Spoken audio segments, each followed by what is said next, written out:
সকালে কলেজে যাওয়ার জন্য রেডি হচ্ছিলাম। আম্মু রুমে এসে বলল, নোমান, তুই কলেজ শেষ করে তাড়াতাড়ি বাসায় ফিরিস। কেন আম্মু? আমরা সবাই আজ আমাদের গ্রামের বাড়ি যাচ্ছি। আমরা সবাই মানে? আমি তো যেতে পারবো না। আমার এক্সাম এখনো শেষ হয় নাই। কালকে আমার লাস্ট এক্সাম। তুই তো আমাকে বলেছিলি তোর পরীক্ষা আজকে শেষ হবে। আম্মু কিছুক্ষণ কি যেন একটা ভাবলো, তারপর বলল, আচ্ছা, তুই কালকে পরীক্ষা দিয়ে পরের দিন চলে যাস, আমরা আজকে যাই। আচ্ছা। আমি আবার বললাম, আম্মু হঠাৎ তোমাদের গ্রামের বাড়ি যাওয়ার কথা কেন মনে হলো? আগামী শুক্রবার প্রিয়ার বিয়ে। কি বলো কি আম্মু? এত পিচ্ছি একটা মাইয়ার কিভাবে বিয়ে হবে? পিসি কোথায়? প্রিয়া তো এবার এসএসসি পাশ করেছে। এসএসসি পাশ করেছে বলে বিয়ের বয়স হয়ে গেছে? হায় রে গ্রামের মানুষ। তোকে এসব নিয়ে ভাবতে হবে না, তুই শুধু ঠিক সময়ে পৌঁছে যাস। যা এখন কলেজে যা। আমার পরিচয়টা দিয়ে দেই। আমি নোমান, অনার্স লাস্ট ইয়ারের এক্সাম দিচ্ছি। প্রিয়া হলো আমার চাচাতো বোন, পিচ্ছি একটা মেয়ে। জানি না চাচা কেন এত তাড়াতাড়ি মেয়েটার বিয়ে দিয়ে দিচ্ছেন। পরের দিন পরীক্ষা দিয়ে বৃহস্পতিবার মানে প্রিয়ার গায়ে হলুদের দিন। আমি গ্রামের বাড়ি যাওয়ার জন্যে ট্রেনের টিকিট কাটলাম। সকাল 6:30 ট্রেন, তাই আমি ভোর 5টায় ঘুম থেকে উঠে রেডি হয়ে স্টেশনে পৌঁছালাম। এতদিন পরীক্ষা দিয়ে ইট পাথরের দুনিয়া থেকে বেরিয়ে গ্রামের সবুজ পরিবেশে যাচ্ছি। অনেক খুশি খুশি লাগছে। আর অনেক দিন পর গ্রামের বাড়িতে একটা বিয়ে খাচ্ছি। গ্রামের বিয়ের মজাই আলাদা, যা শহরের বিয়েতে পাওয়া যায় না। সকাল 7টা, ট্রেন চলছে তার দুরন্ত গতিতে।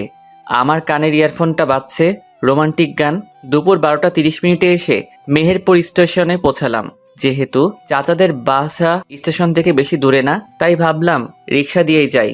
রিক্সা দিয়ে গেলে গ্রামের সবুজ পরিবেশটা ভালো করে দেখতে পারবো। রিক্সা চলছে আপন গতিতে। চারিদিকে শুনশান বাতাস, পাখির কিচিরমিচির সবুজে ঘেরা মাঠ, অনেক ভালো লাগছে। কিছুক্ষণ পর রিক্সা এসে থামলো চাচার বাড়ির সামনে। আসলে চাচা হলেন এই এলাকার চেয়ারম্যান, তাই রিক্সাওয়ালাকে চাচার নাম বলাতেই একেবারে বাড়ির সামনে এনে নামিয়ে দিল। গেট খুলে বাড়িতে ঢুকলাম। বিশাল বাড়িটা খুব সুন্দর করে সাজানো। আমি গেটের ভিতরে ঢোকা মাত্রই শিহাব আমাকে দেখে দৌড়ে ঘরের ভিতরে যেতে যেতে জোরে জোরে বলতে লাগলো, নোমান ভাইয়া এসে গেছে। আম্মু, আব্বু, আপু, সবাই এসে দেখো, নোমান ভাইয়া চলে এসেছে। শিহাবের ডাকে সবাই ঘর থেকে বেরিয়ে আসলো। সারা বাড়ির সব আত্মীয় স্বজনও বেরিয়ে এসে আমাকে ঘিরে দাঁড়ালো। সবাই আমার দিকে তাকিয়ে আছে। আমি বুঝলাম না সবাই আমাকে দেখে এরকম রিয়্যাক্ট করছে কেন, আর সবাই আমাকে এরকমভাবে দেখছে কেন। প্রিয়াকে দেখলাম সবার পিছনে দাঁড়িয়ে আছে, আমার দিকে একবার তাকাচ্ছে আর একবার লজ্জা পেয়ে চোখ নিচে নামাচ্ছে। আমি কিছুই বুঝতে পারছি না কি হচ্ছে এসব। হঠাৎ চাচা বললেন, চলো তোমরা সবাই জামাই বাবাজিকে নিয়ে ঘরে চলো।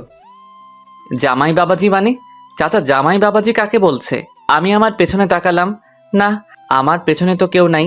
তাহলে চাচা কাকে জামাই বাবাজি বলল? আমি চিন্তায় পড়ে গেলাম। আমাকে চিন্তিত দেখে আম্মু বলল, এই নোমান, কি ভাবছিস এত? তোকে কিছু ভাবতে হবে না, চল ঘরে চল, আমি তোকে সব বুঝিয়ে বলছি। আম্মু আমাকে রুমে নিয়ে গেল। আমি বললাম, আম্মু এসব কি হচ্ছে? আমি কিছুই বুঝতে পারছি না। আর চাচা আমাকে জামাই বাবাজি বলছে কেন? নিজের মেয়ের হবু স্বামীকে জামাই বাবাজি বলবে না তো কি বলবে? মানে আমি? হুম, তুই প্রিয়ার হবু বর। আগামীকাল তোদের বিয়ে। আম্মু, কি? আমার পক্ষে পিচিটাকে বিয়ে করা সম্ভব না। হঠাৎ আব্বু রুমে ঢুকে বলল, কি বললি তুই? কিছুটা ধমক দিয়ে কথাটা বললেন। হ্যাঁ আব্বু, আমি এই বিয়েটা করতে পারবো না। আর তাছাড়া আমার কি বিয়ের বয়স হয়েছে? আমার তো অনার্সই শেষ হয় নাই। শেষ হয় না তো কি হয়েছে? বিয়ের পর অনার্স মাস্টার সবই করবি। আব্বু, আমি আর কোনো কথা শুনতে চাই না। এই বলে আব্বু আম্মু দুজনে রুম থেকে বেরিয়ে গেলেন। পরের দিন একরকম জোর করে আমার বিয়েটা হয়ে গেল। রাতে আমি চাচাদের ছাদে এক কোণায় দাঁড়িয়ে রইলাম আর মনে মনে ভাবতে লাগলাম, সত্যি কি আমার বিয়ে হয়ে গেল? তাও কিনা একটা পিচ্চি মাইয়ার সাথে। আমি কি এই পিচ্চিটাকে বউ হিসেবে মেনে নিতে পারবো? না, কোনোদিনও আমি ওই পিচ্চিটাকে বউ হিসেবে মানতে পারবো না। আমি অনেকক্ষণ ছাদে দাঁড়িয়ে আছি। ঘড়িতে দেখলাম রাত 12:35 বেজে গেছে। পেছন থেকে হঠাৎ অবন্তী কি টাসকি খেয়ে গেলেন। হঠাৎ অবন্তী কোথা থেকে আসলো? অবন্তী হলো আমার ছোট বোন। অবন্তী ডাক দিল, ভাইয়া, তুমি এখানে? আর সবাই তোমাকে সারা বাড়ি খুঁজছে। কেন খুঁজছে? সে কি, তুমি জানো না তোমাকে কেন খুঁজছে? আজ না তোমার বাসর রাত, আর ভাবি সেই কখন থেকে তোমার জন্য অপেক্ষা করছে। নিচে নেমে আসলাম। আব্বু আমাকে দেখে রাগে কটমট করে এগিয়ে আসলো আমার দিকে, এসে আমার গালে ঠাস করে একটা চড় মারলেন। তারপর বলল, মেয়েটা তোর জন্য সেই কখন থেকে অপেক্ষা করে বসে আছে, আর তুই কি না, যা তাড়াতাড়ি ঘরে যা। আমার মাথায় অনেক রাগ উঠে গেল, তবে বাবার উপর না, ওই পিচ্চিটার উপর। ওই পিচ্চিটার কারণেই বাবা আজ আমাকে মারলো। আমি রেগে ফুঁসতে ফুঁসতেই রুমে ঢুকলাম। দরজা খোলার আওয়াজ পেয়ে মেয়েটা দৌড়ে বেলকনি থেকে বেরিয়ে আসলো, এসেই মাথায় ঘোমটা দিয়ে বিছানাতে বসে পড়লো। আমি বিছানার দিকে এগিয়ে গেলাম। আমি বিছানার পাশে এসে দাঁড়াতেই মেয়েটা বিছানা থেকে নেমে আমার পা ধরে সালাম করতে লাগলো। পিচ্চিটা আমার পা ধরে সালাম করেই যাচ্ছে, ওঠার কোনো নামগন্ধ নাই। আমি ধমক দিয়ে বললাম, এই পিচ্চি, পা ধরে বসে আছিস কেন? উঠ বলছি। তুমি উঠবে না? আমি কেন উঠাবো? আমি তো জানি বাসর রাতে বউ তার স্বামীকে পা ধরে সালাম করলে স্বামী বউকে তুলে বুকে জড়িয়ে নেয়। কথাটা বলতে বলতেই মেয়েটা আমার পা ছেড়ে উঠে আমার সামনাসামনি লজ্জায় লাল হয়ে দাঁড়ালো। শখ কত, আমার বয়ে গেছে তোর মতো পিচ্চিকে জড়িয়ে ধরতে। বলেই আমি পিচ্চিটাকে ধাক্কা দিয়ে বিছানাতে ফেলে দিয়ে একটা বালিশ নিয়ে সোফাতে চলে গেলাম। পিচ্চিটা আমার এরকম ব্যবহার দেখে ভ্যাবাচাকা খেয়ে বিছানাতে পড়ে রইল। পিচ্চিটা বিছানা থেকে উঠে এসে বলল, তুমি প্লিজ বিছানাতে গিয়ে শুয়ে পড়ো, আমি না হয় সোফাতে ঘুমাই। এই পিচ্চি, আমাকে আর রাগাস না বলছি। তোর ঘুম গিয়ে তুই ঘুমা, এত দরদ দেখাতে আসিস না। পিচ্চিটা আমার কথা শুনে আমার পাশে আর দাঁড়ালো না, বিছানাতে গিয়ে শুয়ে পড়ল। সারা দিনের ক্লান্তিতে আমি যে কখন ঘুমিয়ে পড়েছিলাম খেয়ালই করিনি। সকালে কারো ডাকে ঘুমটা ভাঙলো। আমি ঘুম ঘুম চোখেই বললাম, আজকে ভার্সিটি যাব না, আম্মু আমাকে ঘুমাতে দাও। এই যে ওঠো না, নিচে তোমাকে সবাই ডাকছে। উফ, আম্মু তোমাকে বললাম না ভার্সিটি যা। হঠাৎ আমার মনে হলো আম্মু তো আমাকে এরকম ভাবে ডাকে না। আমি চোখ খুলে তাকাতেই দেখি পিচ্চিটা আমার পাশে দাঁড়িয়ে হাসছে। পিচ্চিটাকে দেখে আমার মনে পড়লো আমি এখন চাচাদের বাড়িতে। এই পিচ্চি, হাসবি না বলছি, তোর হাসি দেখলে আমার সারা শরীর জ্বলে। ওমা, কোথায় চলছে দেখি, ওষুধ লাগিয়ে দেবো নাকি? পিচ্চিটার সাহস দেখছি বেড়ে গেছে, আমার সাথে ঠাট্টা করছিস? ঠাট্টা করতে যাব কেন? তুমিই তো বললা তোমার সারা শরীর জ্বলছে, তাই আমি ভাবলাম ওষুধ লাগিয়ে দেই। আচ্ছা ঠিক আছে, ওষুধ লাগাতে হবে না, গোসল করে নাও, তাহলে শরীর আর জ্বলবে না। পিচ্চিটা নিজের আলমারি থেকে একটা টাওয়েল বের করে আমার হাতে ধরিয়ে দিল। আমি টাওয়েল হাত থেকে ফেলে দিয়ে বললাম, আমি এত সকালে গোসল করতে পারবো না। আচ্ছা, তো গোসল করবে না, এত রাগ দেখানোর কি আছে? আমি রাগ দেখাবই, তাতে তোর বাপের কি? আমার বাপের কিছু না, কিন্তু আমার অনেক কিছু, কারণ তুমি তো আমার বর। তোকে আমি বউ হিসেবে মানি না, আর কোনোদিন মানবো না। তুমি আমাকে বউ হিসাবে না মানলেও আমি তোমাকে ঠিকই বর হিসাবে মানি। আর তাড়াতাড়ি ফ্রেশ হয়ে নিচে আসো, সবাই তোমার জন্য অপেক্ষা করছে। আমি রেডি হয়ে নিচে নেমে এসে দেখি সবাই একসাথে বসে আড্ডা দিচ্ছে। আমি আম্মুকে গিয়ে বললাম, আম্মু আমি বাড়ি যাব। হ্যাঁ বাবা, আজ বিকালে আমরা বৌমাকে নিয়ে বাড়ি যাব। ওই পিচ্চিটাকে সাথে নিয়ে যাওয়ার কি দরকার? এই কথাটা বলতে গিয়েও বাবাকে দেখে আর বললাম না, যদি কালকের মতো আবার মারে। আম্মু এখন চলে গেলেই তো হয়। এখন এত তাড়াহুড়ো করে কিভাবে যাব? তুই নাস্তা করেছিস? যা কিছু খেয়ে নে। প্রিয়া মা, নোমানকে কিছু খেতে দে তো। আচ্ছা চাচি আম্মা। সে কি রে, তুই এখনো আমাকে চাচি আম্মা ডাকছিস? এখন থেকে আমাকে শুধু আম্মা বলে ডাকবি। আচ্ছা ঠিক আছে। তারপর পিচ্চিটা আমাকে বলল, টেবিলে গিয়ে বসো, আমি খাবার আনছি। আমি কিছু না বলে টেবিলে গিয়ে বসলাম।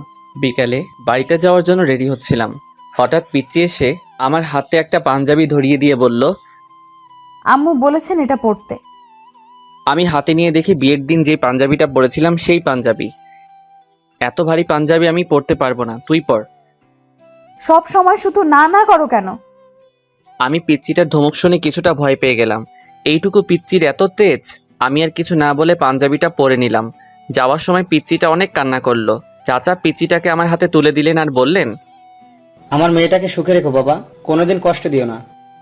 আমি জবাবে চাচাকে কি বলবো কিছুই বুঝতে পারলাম না। বাড়িতে ফিরে গাড়ি থেকে নেমে অবাক হয়ে গেলাম। সারা বাড়ি অনেক রকম বাতি দিয়ে সাজানো। পিচ্চিটা গাড়ি থেকে নামতে গিয়ে আবার বসে পড়লো। কি হলো মা, নামছিস না কেন? মাথা ঘোরাচ্ছে আম্মু। আমি এদিক সেদিক না তাকিয়ে সোজা ঘরের দিকে যেতে লাগলাম। পিছন থেকে আম্মু ডাক দিল, এই নোমান, বউকে ফেলে ঘরে চলে যাচ্ছিস? ওর পা আছে, নিজেই হেঁটে যেতে পারবে। ওকে কি কোলে তুলে নিয়ে যেতে হবে নাকি? হ্যাঁ, ভালো বুদ্ধি বের করেছিস। ওকে বরং কোলে করেই ঘরে নিয়ে যা। কি? আমি পারবো না। এই রকম করছিস কেন? তোকে নিজের বউকে কোলে নিতে বলছি, অন্য কাউকে কোলে নিতে বলে নাই। অতঃপর বাধ্য হয়ে পিচ্চিটাকে কোলে নিয়ে রুমে যেতে লাগলাম। আমি পিচ্চিটার মুখের দিকে তাকিয়ে দেখলাম মুচকি মুচকি হাসছে। ইচ্ছে করছে এখনই কোল থেকে নিচে ফেলে দেই। আমি পিচ্চিটাকে নিয়ে রুমের দরজাতে আসতেই অবাক হয়ে গেলাম। রুমের দরজাতে পিচ্চিটাকে কোলে নিয়েই দাঁড়িয়ে রইলাম। সারা রুম ফুল দিয়ে সাজানো, সাদা গোলাপ, লাল গোলাপ, আরও বিভিন্ন ধরনের ফুল দিয়ে সাজানো। রুমটাকে একেবারে ফুলের বাগান বানিয়ে ফেলেছে। এমনি আমার ফুলে অ্যালার্জি, আর রুমে এত ফুল দেখে মাথাটাই গরম হয়ে গেল। পিচ্চিটা আমার কোলেই ছিল। পিচিটাও দেখলাম এতগুলো ফুল দেখে আমার মতোই অবাক হয়ে তাকিয়ে আছে রুমের দিকে। আমি পিচিটাকে কোলে নিয়ে রুমে ঢুকলাম। রুমে ঢুকে পিচিটাকে বিছানাতে ছুঁড়ে ফেলে দিলাম। আউচ! ও মা গো, কোমরটা গেল গো। আমি ভয় পেয়ে গেলাম। এখন মেয়েটার কিছু হলে তো আব্বু আমাকে মেরেই ফেলবে। আমি পিচিটার পাশে বসে বললাম, সরি, দেখি কোথায় ব্যথা পেয়েছিস। পিচিটা হেসে দিল, তারপর বলল, আমি ব্যথা পাই নাই, আমি জাস্ট দেখতে চেয়েছিলাম আমি ব্যথা পেলে তুমি কিভাবে রিয়্যাক্ট করো। বলেই পিচিটা একটা হাসি দিয়ে বিছানা থেকে উঠে ওয়াশরুমের দিকে যেতে লাগলো।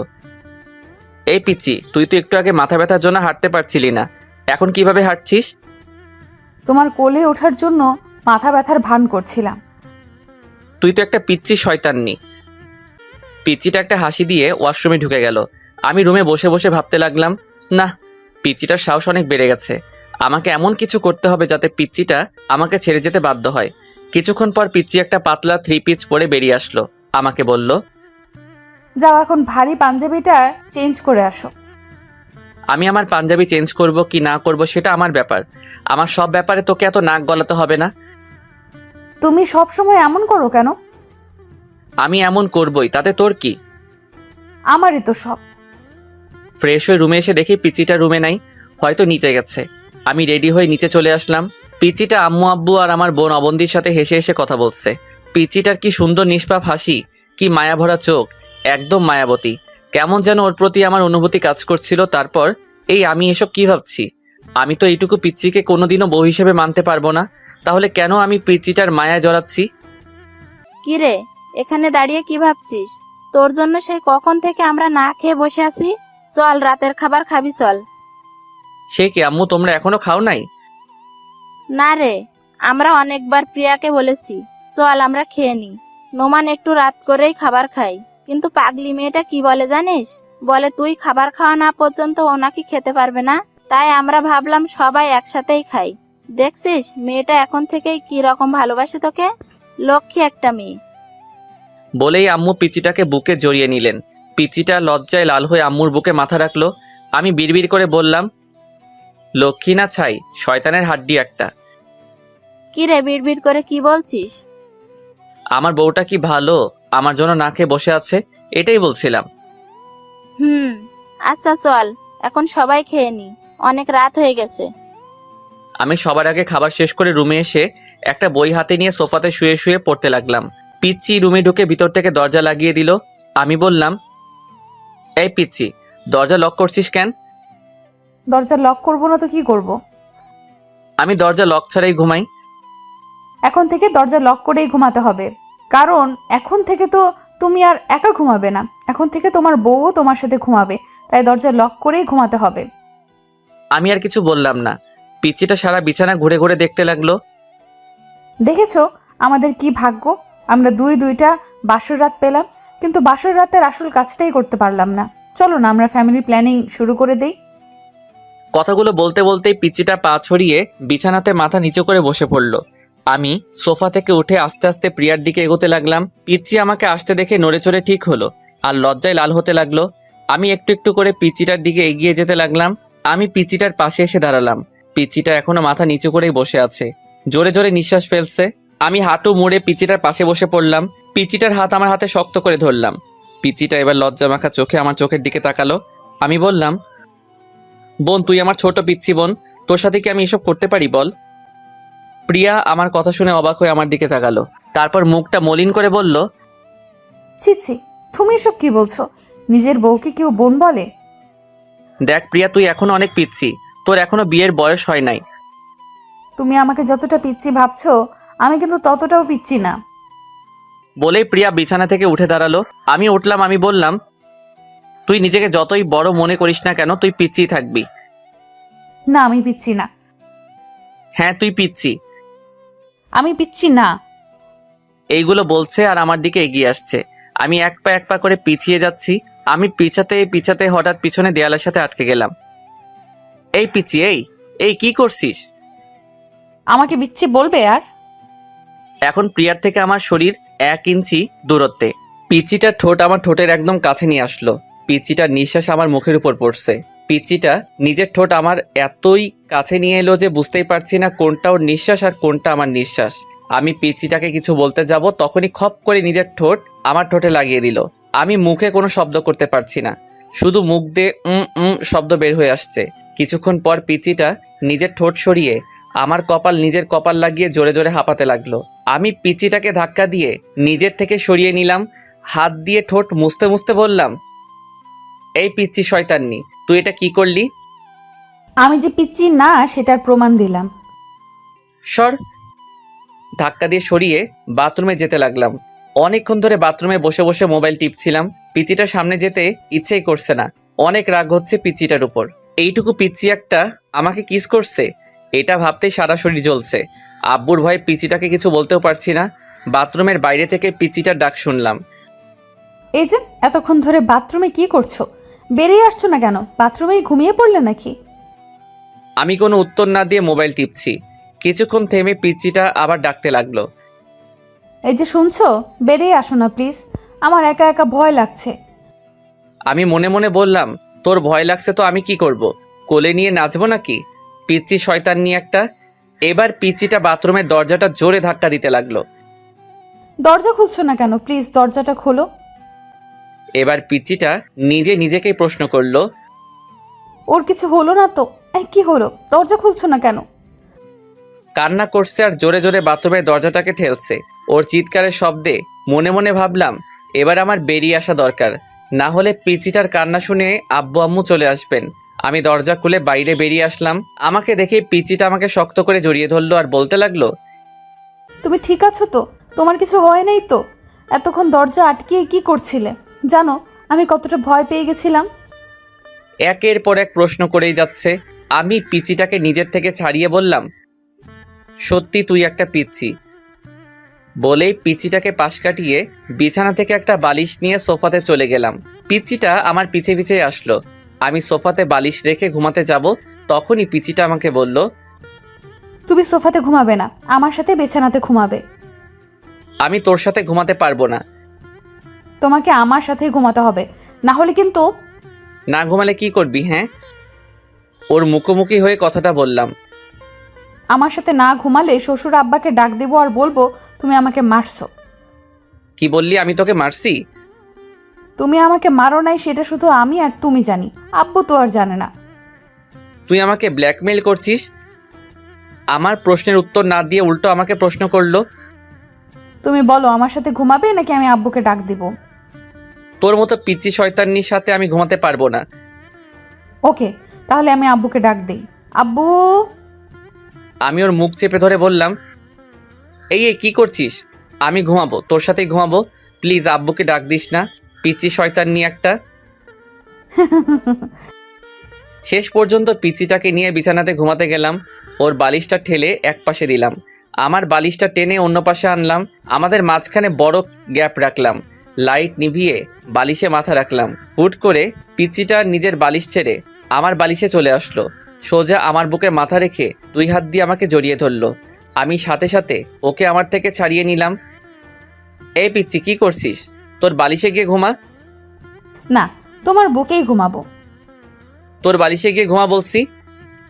পিচ্চিটা উল্টা আমাকে ধমক দিয়ে বলল, আমাকে তোমার বুকে ঘুমাতে দিবে নাকি আমি শ্বশুর আব্বাকে ডাক দিব?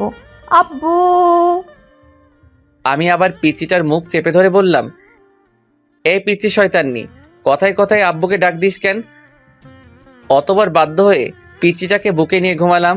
সকালে ঘুম থেকে উঠে মেয়েটার কাণ্ড দেখে আমি অবাক হয়ে গেলাম। পিচ্চিটার একটা পা আমার পেটের উপর আর আমার মাথাকে নিজের বুকে শক্ত করে জড়িয়ে আমাকে কোলবালিশ বানিয়ে ঘুমিয়ে আছে। আমি পিচিটার বাহু থেকে নিজেকে ছাড়ানোর চেষ্টা করছি, কিন্তু পিচিটা আমাকে ছাড়ছেই না, আরও শক্ত করে আমাকে জড়িয়ে ধরছে। তার মানে পিচিটা এখন জেগেই আছে। আমি বললাম, এই পিচি, আমাকে ছাড় বলছি। পিচিটা আমাকে ছাড়ছেই না। আমি এবার জোর করে পিচিটার থেকে ছুটে আসলাম। ফ্রেশ হয়ে রুমে এসে দেখি পিচিটা নাই, হয়তো উঠে নিচে চলে গেছে। আমি রেডি হয়ে নিচে খাবার টেবিলে চলে আসলাম। সবাই একসাথে নাস্তা করছি। আব্বু বললেন, নোমান, তুই কোথাও বের হচ্ছিস নাকি? জি আব্বু, বন্ধুদের সাথে একটু দেখা করতে যাব। বৌমাকে সাথে নিয়ে যা, একটা ভালো কলেজে ভর্তি করে দিস। আব্বু, তার চেয়ে বরং ওকে ওর বাড়িতে পাঠিয়ে দাও, প্রিয়া ওর বাড়ি থেকেই পড়াশোনা করুক। পিচিটার হাসি মুখ মলিন হয়ে গেল। আব্বু বললেন, প্রিয়া এখন আমাদের বাড়ির বউ, আমাদের বাড়ি থেকেই পড়াশোনা করবে। তোকে আমি যেটা বলছি তুই সেটা কর। আমি মুখ গোমড়া করে বললাম, আচ্ছা আব্বু। আমার আচ্ছা আব্বু শুনে পিচিটার মুখে হাসি ফুটে উঠল। ঢং যত্ত সব। আমি বাইক নিয়ে পিচিটার জন্য বাইরে দাঁড়িয়ে আছি। মনে মনে বলি, কিরে পিচিটা এখনো আসছে না কেন? সেই কখন রেডি হতে গিয়েছিল। কিছুক্ষণ পর পিচিটা বেরিয়ে আসলো। আমি পিচিটাকে দেখে হা করে তাকিয়ে রইলাম। পিচিটাকে সাদা একটা পরীর মতো লাগছে। পিচিটা একটা সাদা জামা পরে বের হয়ে আসলো, ঠোঁটে লাল লিপস্টিক, চোখে গাঢ় করে কাজল। এক কথায় অসাধারণ লাগছে পিচিটাকে। এভাবে তাকিয়ে আছো কেন? আমার লজ্জা লাগছে। পিচিটার কথায় আমি ওর থেকে চোখ সরিয়ে নিলাম। যেভাবে সেজে আসছিস, বোঝা যাচ্ছে কোনো বিয়ে বাড়িতে যাচ্ছিস। বারে, নিজের বরের সাথে আজ প্রথম কোথাও একসাথে বের হচ্ছি, একটু সাজবো না? এটাকে একটু সাজা বলে? আচ্ছা, তাড়াতাড়ি পেছনে ওঠ। পিচিটা একটা লাফ দিয়ে বলল, ওয়াও, আমরা বাইকে যাব? হুম। পিচিটা হুট করে এসে আমার গালে একটা চুমু খেলো। এই পিচি শয়তান নিয়ে আমাকে চুমু দিলি কেন? পিচিটা আমার কথার উত্তর না দিয়ে বলল, জান, আমার অনেক দিনের স্বপ্ন আমার বর আমাকে বাইকের পেছনে নিয়ে ঘুরবে। সেই স্বপ্নটা আজ পূরণ হতে যাচ্ছে। তুই স্বপ্ন দেখ, আমি যাচ্ছি। এই বলে বাইকটা স্টার্ট দিলাম। এই না না, আমি উঠছি। পিচিটা পেছনে উঠে বসতেই আমি বাইকটা ছেড়ে দিলাম। কিছুক্ষণ পর আমি বাইকটা একটা জায়গায় থামালাম। পিচিটা বলল, আমরা কি কলেজে এসে পড়েছি? না। তাহলে এইখানে বাইক থামালে কেন? দরকার আছে। পিচিটা আর কিছু বলল না, চুপ করে বসে রইল। আমি ভাবতে লাগলাম, সামনে তো বন্ধুরা আড্ডা দিচ্ছে, আমার সাথে যদি পিচিটাকে দেখে তাহলে তো আমি শেষ। আমি ভাবতে লাগলাম কি করা যায়।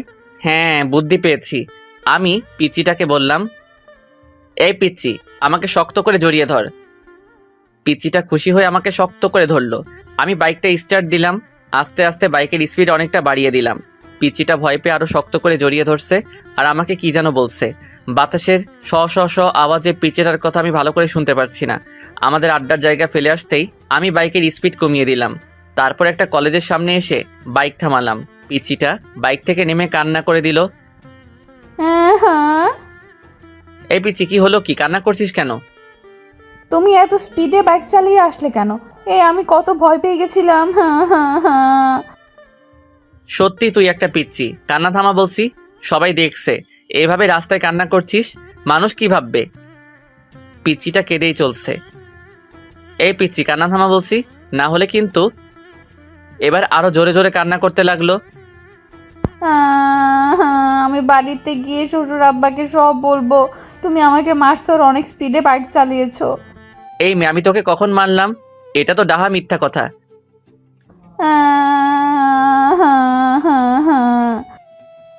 আচ্ছা বোন, সরি সরি। এবার কান্না থামা। দেখ লোকজন কিভাবে আমাদের দিকে তাকিয়ে আছে। তুমি আবার আমাকে বোন বলছো? এবার কয়েকটা লোক আমাদের দিকে এগিয়ে আসলো। লোকগুলো আমাদের অনেকক্ষণ ধরে লক্ষ্য করেছিল। কি ভাই, মেয়েটাকে এভাবে কাঁদাচ্ছেন কেন? মেয়ে দেখলেই পিছনে লাগতে ইচ্ছে করে। বলে লোকটা নিজের হাতের শার্ট উপরে তুলতে তুলতে আমার দিকে এগিয়ে আসছে। আরে ভাই, থামেন থামেন, উনি আমার বউ। আমার উপর রাগ করে কান্না করছে। আমার মুখে বউ ডাক শুনে মেয়েটা কান্না থামালো। আপু, উনি কি আপনার স্বামী? জি, উনি আমার স্বামী। লোকগুলো আমাকে সরি বলে চলে গেল। পিচিটাকে দেখলাম মাথা নিচু করে হাসছে। এই পিচি, হাসছিস কেন? তুমি আমাকে বউ বলছো তাই খুশি লাগছে। আমার বয়ে গেছে তোকে বউ বলতে। আমি তো ওই লোকগুলোর হাত থেকে বাঁচার জন্য তোকে বউ বললাম। যেভাবেই হোক, বউ বলছো তো। পিচ্চিটাকে কলেজে ভর্তি করিয়ে আবার বাড়িতে ফিরছি। এবার বাইকটা আস্তে আস্তে চালাচ্ছি। কিছু দূর আগাতেই দেখলাম কয়েকজন লোক রাস্তার মাঝখানে দাঁড়িয়ে আছে। ভালো করে লক্ষ্য করে দেখি, আরে এরা তো আমার বন্ধুরা। এখন আমি কি করি, কি বলবো ওদেরকে? আমাকে তো জিজ্ঞাসা করবে আমি বাইকে করে সাথে কাকে নিয়ে যাচ্ছি। মনে মনে কিছু ভাবতে লাগলাম আর কিছু দূর আগাইলাম। সবাই আমার দিকে রাগে চোখে তাকিয়ে আছে। আমি বললাম, কিরে তোরা এভাবে মাঝ রাস্তায় দাঁড়িয়ে আছিস কেন? এদিকে যাওয়ার সময় তোকে আমরা পিছন থেকে কত ডেকেছি, শুনলি না কেন? ও, তোরা ডেকেছিলি, আমি হয়তো শুনতে পাই নাই রে দোষ। কিরে মামা, পিছনে সুন্দরী মায়াটা কে? আমি এতক্ষণ এটারই ভয় পাচ্ছিলাম। হ্যাঁ রে, মেয়েটা কে? আমি কিছু বলছি না দেখে পিচিটাই বলল। আমি ওর পিচিটাকে বলতে না দিয়ে আমি বললাম, ও আমার চাচাতো বোন। পিচিটা আবার কান্না শুরু করে দিল। তুমি আমাকে আবার বোন বলছো? আমি বাড়িতে গিয়ে শ্বশুর আব্বাকে সব বলবো। নিজের বউকে বোন বলা হচ্ছে? আমার বন্ধুরা সবাই একসাথে বলে উঠল, বউ। সবাই অবাক হয়ে আমার দিকে তাকিয়ে রইল। ওরা আমাকে প্রশ্ন করতে যাবে, তখনই আমি বললাম, বাড়ি থেকে ফিরে এসে সব বলছি। এই বলে বাইক স্টার্ট দিয়ে বাড়িতে চলে আসলাম। এই পিচি নাম, বাড়ি চলে এসেছি। পিচিটা বাইক থেকে নামতে আমি বাইকটা আবার স্টার্ট দিলাম। পিচিটা বলল, বাসায় কখন ফিরবে? সেটা তোকে বলে যেতে হবে নাকি? বলেই বাইক চালিয়ে চলে আসলাম বন্ধুদের কাছে। বন্ধুদের সাথে আড্ডা দিতে দিতে কখন যে বিকাল 3টা বেজে গেল খেয়ালই করি নাই। বাসাতে ঢুকতেই দেখি আব্বু ড্রয়িং রুমের সোফাতে বসে আছেন। আমাকে দেখে আব্বু সোফা থেকে উঠে এসে আমার সামনে দাঁড়ালেন। তারপর বললেন, তোর কি কাণ্ডজ্ঞান বলতে কিছু নেই? আব্বু। চুপ কর। ঘরে যে তোর একটা বউ আছে, সেদিকে কি খেয়াল আছে? মেয়েটা সেই কখন থেকে না খেয়ে তোর জন্য বসে আছে, আর তুই সারাদিন বখাটেদের মতো ঘুরে বেড়াচ্ছিস আর নিজের ফোনটা অফ করে রাখছিস। আমি মাথা নিচু করে বললাম, ফোনে চার্জ ছিল না, তাই ফোনটা অফ হয়ে গেছে। আম্মু এসে বললেন, যা রুম থেকে বৌমাকে নিয়ে আয়, মেয়েটা সেই কখন থেকে তোর জন্য অপেক্ষা করে বসে আছে। আমি রুমে ঢোকার আওয়াজ পেয়ে পিচিটাকে বেলকনি থেকে দৌড়ে আমার কাছে এসে বলল। তুমি চলে এসেছো? তারপরে বাবার মুখে ওই বখাটে কথাটা শুনে নিজেকে আর আটকাতে পারিনি। পিচিটার গালে ঠাস করে এক চড় বসিয়ে দিলাম। পিচিটা গালে হাত দিয়ে আমার দিকে প্রশ্নবোধক দৃষ্টিতে তাকিয়ে আছে। আমি বললাম, এই পিচি, তোকে কে বলেছে আমার জন্য না খেয়ে বসে থাকতে? পিচিটার চোখের পানি গড়িয়ে পড়ল। আমি আবার বললাম, আজ শুধু তোর জন্য আব্বু জীবনে এই প্রথম বখাটে বলল। আমার উপর বউয়ের অধিকার দেখানো হচ্ছে? তোকে আমি বউ হিসেবে মানি না, আর কোনোদিন মানবও না। অসহ্য একটা। পিচিটাকে পাশ কাটিয়ে ওয়াশরুমে চলে গেলাম। ওয়াশরুম থেকে ফিরে এসে দেখি পিচিটা সেই আগের জায়গাটাতেই দাঁড়িয়ে আছে। আমি পিচিটার থেকে 2-3 পা সামনে এসে মাথাটা একটু পেছনে ঘুরিয়ে বললাম, এই পিচি, নিচে আসবি নাকি আমাকে আরো বকা খাওয়ানোর ইচ্ছা আছে? জি, আসছি। পিচিটাকে নিয়ে খাবার খাচ্ছি। আম্মু পাশেই দাঁড়িয়ে আছেন। পিচিকে দেখলাম খাবার না খেয়ে কি যেন একটা ভাবছে, আর খাবারগুলো হাত দিয়ে শুধু নাড়ছে। আম্মু পিচিটাকে বললেন, কিরে মা, তুই খাবার না খেয়ে কি ভাবছিস? কিছু না আম্মু। তাহলে খাচ্ছিস না কেন? পিচিটা নিজের গাল থেকে চুলগুলো সরিয়ে কিছুটা ভাত মুখে নিল। আম্মু চিৎকার দিয়ে উঠলেন, সে কিরে, তোর গালে এটা কিসের দাগ? আম্মুর কথায় আমি পিচিটার গালের দিকে তাকালাম। পিচিটার গাল অনেকটা লাল হয়ে আঙুলের ছাপ দেখা যাচ্ছে। আমার আর বুঝতে বাকি রইল না যে এটা আমারই আঙুলের ছাপ। তখন রাগে থাপ্পড়টা অনেক জোরেই মেরেছিলাম। কিরে মা, কিছু বলছিস না যে? আমাকে বল, কি হয়েছে? এটা হয়তো অ্যালার্জির কারণে হয়েছে আম্মু। গলাটা অনেকক্ষণ ধরে চুলকাচ্ছিল। ঔষধ লাগিয়েছিস? না আম্মু, পরে লাগিয়ে নিব। মেয়েটাকে দেখে আমার অনেক মায়া হচ্ছে। আমাকে বাঁচানোর জন্য মেয়েটা মিথ্যা বলল, আর আমি কিনা। মেয়েটা আমার আগেই খাবার খেয়ে রুমে চলে গেল। কিছুক্ষণ পর আমি রুমে গিয়ে দেখি মেয়েটা রুমে নাই, হয়তো বেলকনিতে আছে। মনটাও ভালো লাগছে না। ভাবলাম মেয়েটাকে একবার সরি বলে আসি। আমি বেলকনিতে গিয়ে দেখলাম পিচিটা অন্য মনে বাইরে তাকিয়ে আছে। সো আপনি আমাদের ডিভোর্স চান তো? আমি চুপ করে আছি। আমি জানি আপনি আমাদের ডিভোর্স চান, কিন্তু আপনার আব্বুর ভয়ে বলতে পারছেন না। আর এই বিয়েটাও আপনার আব্বুর ভয়ে করছেন। আপনি চিন্তা করেন না, ডিভোর্স হওয়ার পর আপনার আব্বুকে বলবো আমি নিজেই আপনাকে ছেড়ে চলে গেছি। বলবো আপনার কোনো দোষ নেই। আপনি ডিভোর্স পেপার রেডি করেন। পিচিটা চোখের পানি মুছে রুমে চলে গেল। আমি কিছুই বলতে পারলাম না। ওর জন্য খারাপও লাগছে, আবার কেমন যেন খুশি খুশিও লাগছে। জানি না কি করব। পরের দিন বাড়িতে ঘুরতে যাওয়ার কথা বলে পিচিটাকে নিয়ে উকিলের কাছে আসলাম। উকিলের কাছে আসার পর উকিল বলল, বিয়ের 6 মাস আগে ডিভোর্স দেওয়া সম্ভব না। তার মানে আমাদেরকে আরও 6 মাস একসাথে থাকতে হবে। তারপর ডিভোর্সের অ্যাপ্লাই করে কোর্ট থেকে বেরিয়ে আসলাম। আজ আমি বাইকটা সাথে আনি নাই, তাই রিক্সা দিয়ে বাড়ি ফিরছিলাম। অনেকক্ষণ ধরে রিক্সাতে বসে আছি, কারোর মুখে কোনো কথা নাই, দুজনেই চুপ করে আছি। দুজনের নীরবতা ভেঙে পিচিটাই বলল, আমার একটা কথা রাখবেন? বল। আমরা যে কয়টা দিন একসাথে থাকবো, সে কয়টা দিন কি আমরা স্বামী স্ত্রীদের মতো থাকতে পারি না? মানে তুই কি বলতে চাইছিস? আরে আমি তোমার কাছে স্ত্রীর অধিকার চাই নাই, আমি বলছি আমরা স্বামী স্ত্রীদের মতো ব্যবহার করতে পারি না। প্লিজ আমার এই শেষ ইচ্ছেটা রাখো।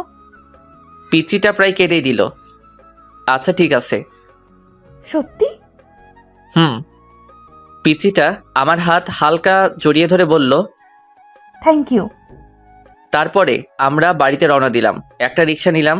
রিক্সায় এসে আমাদের বাড়িতে দাঁড়ালো। ঘরে ঢুকে অবাক হয়ে গেলাম। চাচা চাচি শিহাব আরো অনেকেই আমাদের ড্রয়িং রুমে বসে আছে। পিচিটা ওর আম্মু আব্বুকে দেখে দৌড়ে গিয়ে ওর আম্মুকে জড়িয়ে ধরলো। তারপর ওর আম্মুকে ছেড়ে ওর আব্বুকে জড়িয়ে ধরার সাথে সাথেই কান্না করে দিল। চাচা বললেন, আরে পাগলি মেয়ে, কাঁদছিস কেন? বাবা তো তুমি কেমন আছো? পিচিটা হয়তো ওর বাবাকে একটু বেশি ভালোবাসে, তাই এরকম ভাবে কান্না করছে। দেখ পাগলি মেয়ের কাণ্ড। আমি ভালো আছি রে মা, তুই কেমন আছিস? মুখে হাসি দিলেও চোখ দিয়ে পানি ঠিকই পড়ছে। ভালো। বলেই আবার কান্না করতে লাগলো। চারপাশে দেখলাম পিচিটার কান্না দেখে সবার চোখে পানি চলে এসেছে। আমার ওদের কান্না দেখে কোনো কষ্ট হচ্ছে না, কারণ আমি জানি আর কয়েক মাস পর পিচিটা ওর আম্মু আব্বুর কাছে চলে যাবে, তাই আমার তেমন কষ্ট হচ্ছে না। চাচা পিচিটার মাথায় হাত বুলিয়ে দিচ্ছে আর সান্ত্বনা দিচ্ছেন। এবার পিচিটাকে নিজের থেকে ছাড়িয়ে কপালে একটা চুমু খেলেন। পিচিটা এবার কিছুটা শান্ত হলো। আম্মু আমাকে ইশারায় বললেন চাচা চাচিকে সালাম করতে। আমি এগিয়ে গিয়ে চাচা চাচিকে সালাম করলাম। এবার আব্বু পিচিটাকে বললেন, যাও মা, ব্যাগপত্র গুছিয়ে নাও, আজ তোমরা তোমাদের বাড়ি যাচ্ছ, তোমার আব্বা আম্মু তোমাদের নিতে এসেছে। পিচিটা একবার আমার দিকে তাকিয়ে উপরের রুমে যেতে লাগলো। আব্বু আমাকে বললেন, কি রে, তুই দাঁড়িয়ে আছিস কেন? ব্যাগপত্র গুছিয়ে নে, তোদের গ্রামে গিয়ে 4-5 দিন থাকতে হবে। আমি অবাক হয়ে বললাম, আব্বু আমাকেও যেতে হবে নাকি? চাচা বললেন, হ্যাঁ বাবা, বিয়ের পর শ্বশুর বাড়ি গিয়ে কয়েকদিন থাকতে হয়, এটা নিয়ম। আর তাছাড়া তুমি যেখানে যাচ্ছ সেটা তো শুধু তোমার শ্বশুর বাড়ি না, তোমার নিজের বাড়িও। চাচা বলছিলাম কি আমি না গেলে কি হয় না? আব্বু বললেন, না হয় না, তাড়াতাড়ি গিয়ে রেডি হয়ে নে। অতবার বাধ্য হয়ে আমাদের গ্রামের বাড়ি মানে শ্বশুর বাড়ি আসতে হলো। বাড়ির গেটের ভিতর ঢুকতেই অবাক হয়ে গেলাম। বাড়িটা এখনো সেই বিয়ে বাড়ির মতোই সাজানো। ভিতরে ঢুকতেই কয়েকটা মেয়ে প্রিয়া চিৎকার দিয়ে পিচিটাকে জড়িয়ে ধরলো। তারপর একটা মেয়ে আমার দিকে তাকিয়ে বলল, উনিই কি তোর বর? পিচিটা লজ্জায় মাথা নিচু করে হ্যাঁ বলল। অন্য আরেকটা মেয়ে বলল, ও মাই গড, প্রিয়া তোর বরটা কত হ্যান্ডসাম রে, আমি তো প্রথম দেখাতে প্রেমে পড়ে গেছি। পিচিটা রেগে বলল, এই ফারিয়া, তুই কিন্তু ভুলে যাস না ও আমার বর। রাগ করিস কেন, আমি তো দুলাভাইয়ের সাথে মজা করলাম। আমি বুঝতে পারলাম মেয়েগুলো পিচিটার মতোই এক একটা শয়তানের হাড্ডি। আমি বললাম, আপনাদের কাউকে তো চিনলাম না। পিচিটা বলল, ওরা আমার বান্ধবী। ও। চাচা ডেকে বললেন, কিরে, তোরা এখনো এখানে দাঁড়িয়ে আছিস? পিয়ামা, জামাই বাবাজিকে নিয়ে রুমে গিয়ে ফ্রেশ হয়ে নে। পিচিটার সাথে রুমে আসলাম। রুমে এসেই শরীর এলিয়ে দিলাম বিছানাতে। অনেকক্ষণ জার্নির কারণে একটু ক্লান্ত লাগছে। পিচিটা আমার সামনে এসে দাঁড়িয়ে বলল, তুমি আগে ফ্রেশ হবে নাকি আমি আগে ফ্রেশ হয়ে নেব? তুই যা, আমি তোর পরে ফ্রেশ হয়ে নিব। পিচিটাকে দেখলাম রাগী চোখে আমার দিকে তাকিয়ে আছে। কি হলো, এইভাবে তাকিয়ে আছিস কেন? আমাদের মধ্যে কি কথা হয়েছিল? কি? তুমি আমাকে কথা দিয়েছিলে না আমরা যে কয়টা দিন একসাথে থাকবো সে কয়টা দিন স্বামী স্ত্রীদের মতো থাকবো। তাহলে তুমি আমাকে এখনো তুই তুই করে রাখছো কেন? তুমি আমাকে পিচ্ছি রাখতে পারো, তাতে আমার কোনো সমস্যা নাই, কিন্তু এই তুই তুই করে রাখবে না। আমার কেমন জানি তোমার মুখে তুই ডাকটা সহ্য হয় না। ওকে, চেষ্টা করব। চেষ্টা করবা মানে? আচ্ছা রে বাবা, তুমি করে ডাকবো, খুশি? অনেক খুশি। পিচ্চি শয়তানি একটা। পিচ্চিটা একটা হাসি দিয়ে বাথরুমে চলে গেল। কিছুক্ষণ পর পিচ্চিটা গোসল করে বেরিয়ে আসলো। আমি হাঁ হয়ে পিচ্চিটার দিকে তাকিয়ে রইলাম। পিচ্চিটা লজ্জা পেয়ে আমাকে বলল, কি দেখছেন? আমি এবার হাসিতে ফেটে পড়লাম। কেন হাসছি বুঝতে পারছো না তো? দাঁড়ান, আগে একটু হেসে নেই, তারপর বলছি। পিচিটা একটা শাড়ি পরে বের হয়ে আসছে। পরে আসছে বললে ভুল হবে, বলতে হবে পেঁচিয়ে আসছে। কোথায় শাড়ির মাথা, কোথায় শাড়ির আঁচল, কোনো ঠিক ঠিকানা নাই। এমনভাবে পরে আসছে মনে হচ্ছে এখনই খুলে পড়ে যাবে। পিচিটা যেখানে শাড়ির কুচি দেওয়া হয় সেখানটায় হাত দিয়ে ধরে দাঁড়িয়ে আছে। পিচিটার পেট দেখা যাচ্ছে, তাই লজ্জায় লাল হয়ে আমার সামনে দাঁড়িয়ে আছে। এটা কি পড়ছো? বলেই হাসতে হাসতে আবার বিছানায় গড়াগড়ি খেতে লাগলাম। তুমি খুব খারাপ। দেখছো আমি শাড়ি পরতে পারছি না আর তুমি দাঁত কেলিয়ে হাসছো। সেখানে দাঁড়িয়ে কান্না করতে লাগলো। সরি, আমাকে দিয়ে আমি ঠিক করে দিচ্ছি। সত্যি তুমি আমাকে পরিয়ে দেবে? লজ্জায় লাল হয়ে বলল। আমার কি যে লজ্জা লাগছে, আবার খুশিও হচ্ছে। না, আমি শুধু ঠিক করে দিব। এদিকে আয়। আবার তুই ডাকোস? আচ্ছা ঠিক আছে, এদিকে আসো। পিচিটা একটা হাসি দিয়ে আমার কাছে এগিয়ে আসলো। আমি প্রথমে পিচিটার আঁচল ঠিক করলাম।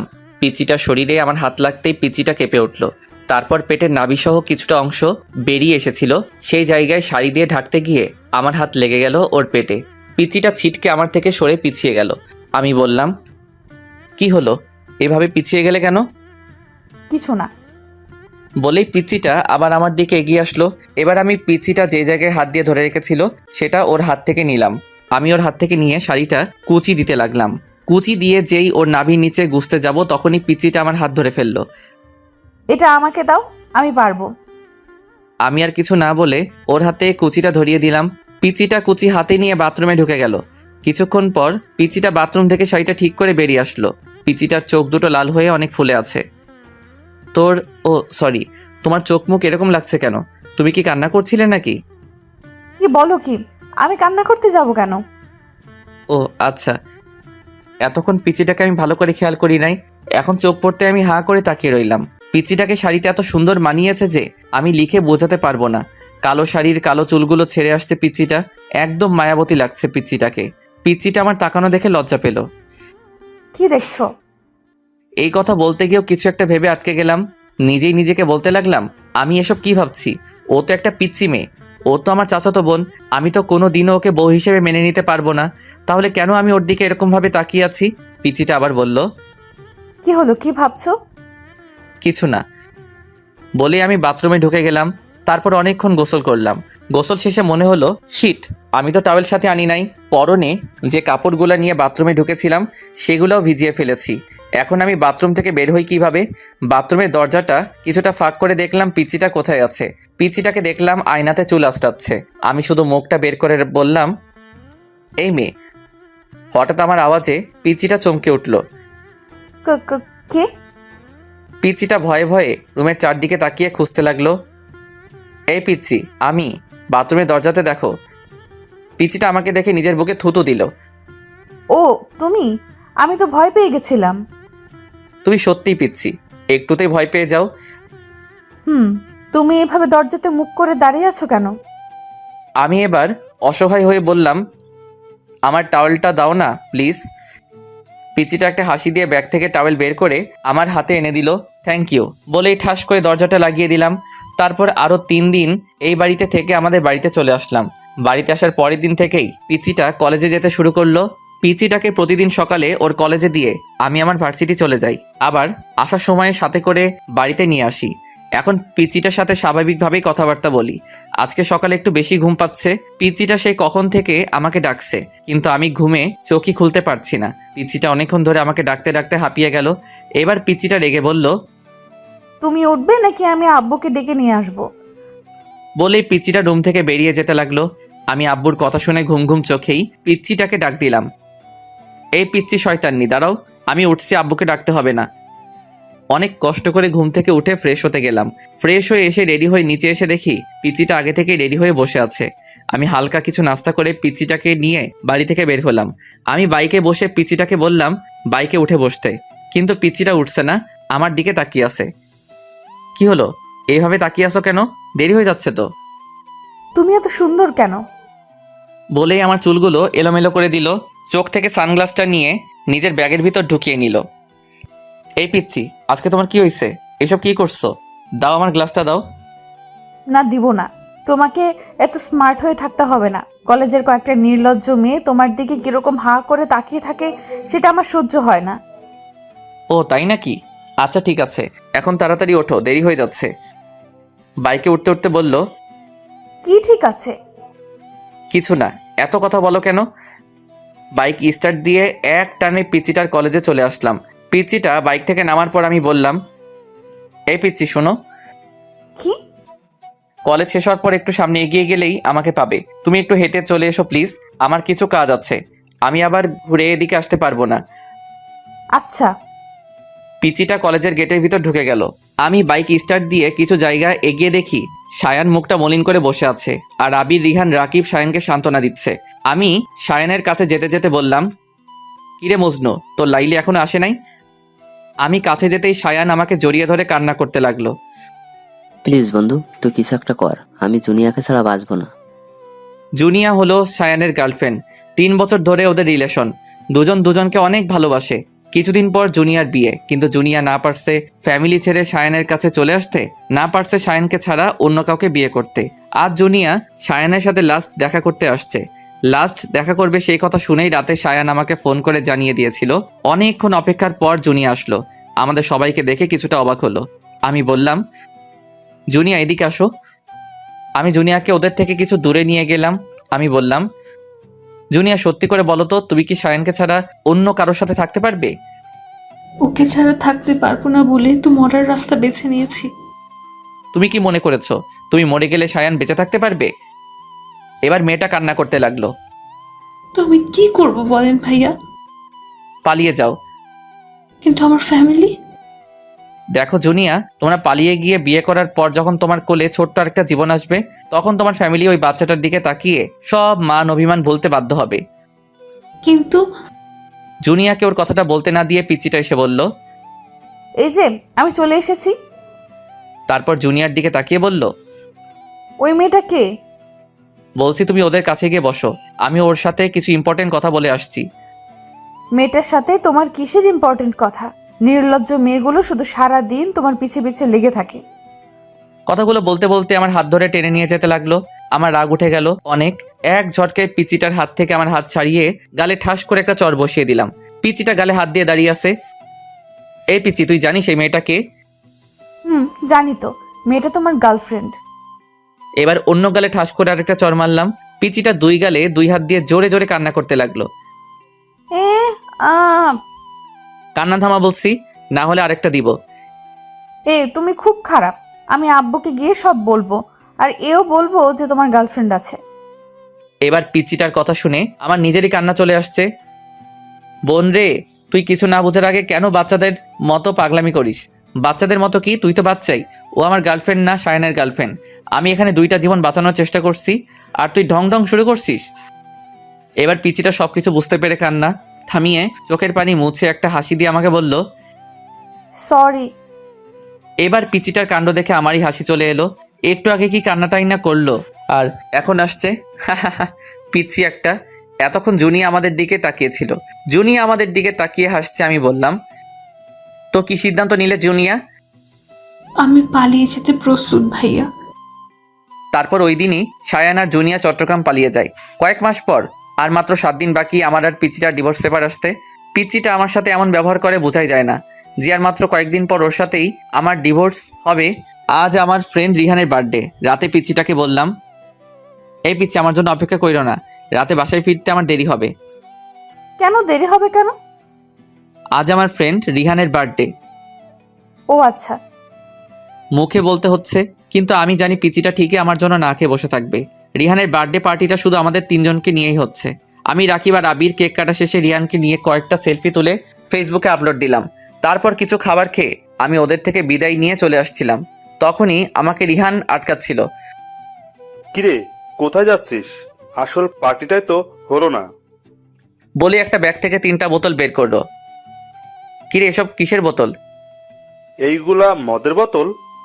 চি, সর এখান থেকে। আমি এগুলো খাই না। কি তোরা জানিস না আমি এগুলো খাই না? জানি, তবু আজ খেতে হবে। আমাকে জোরাজোরি করতে লাগলো। শেষ পর্যন্ত ওদের জোরাজোরিতে বাধ্য হয়ে নাক টিপে হাফ গ্লাস খেলাম। হাফ গ্লাস খাওয়ার পরই আমার নেশা ধরে গেল। আমার আরও খেতে ইচ্ছে করতেছে।